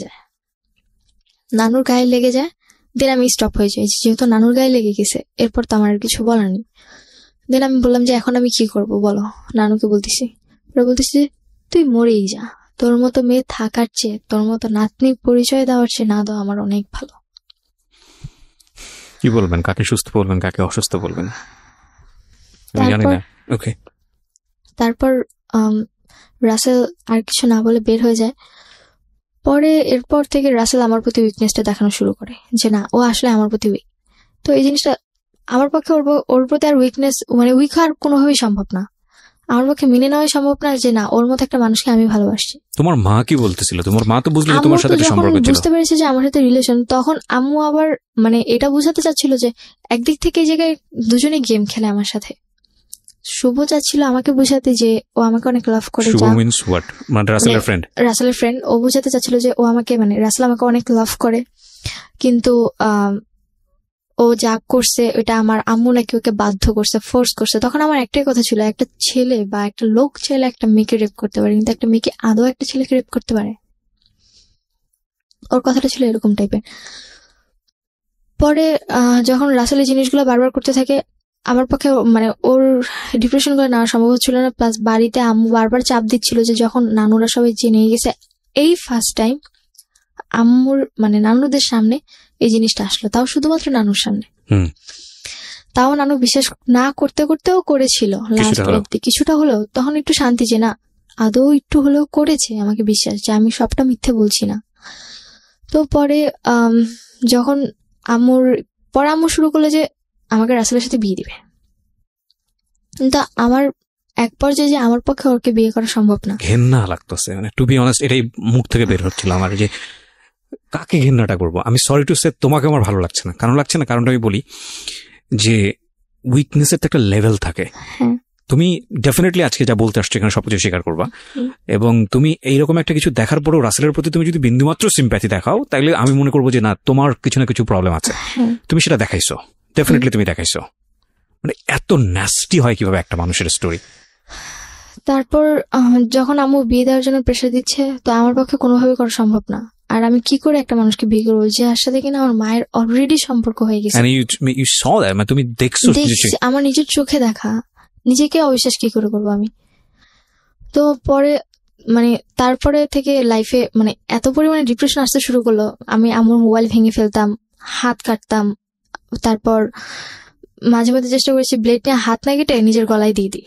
একটা জিনিস খেয়াল রাখবেন প্রিয় শ্রোতা, আমরা সিচুয়েশনটাকে ডিনাই করতে পারি না। আমরা হয়তো ওকে হেট করব, আমরা হয়তো এটা শোনার পরে আমাদের গা ঘিনঘিন করবে, বাট সিচুয়েশন ইজ সিচুয়েশন, এবং এটা কারো ধার ধারে না। যার জীবনে ঘটেছে সেই জানে।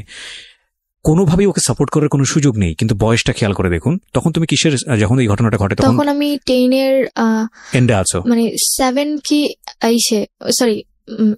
সেপ্টেম্বরে কি অগাস্টে। ওকে, ক্লাস 10-এর সময়টাতে, বয়স খুব বেশি হলে 15, 15.5 বা 16 দিকে যাচ্ছে। ওই সময়টাতে একটা মানুষের জীবনের প্রথম ভালোবাসা আমি বলবো, এটা প্রথম লাভই বলবো। ফার্স্ট যেটা হয়েছে ওটা কোনো লাভ ছিল না, এবং ও কতটা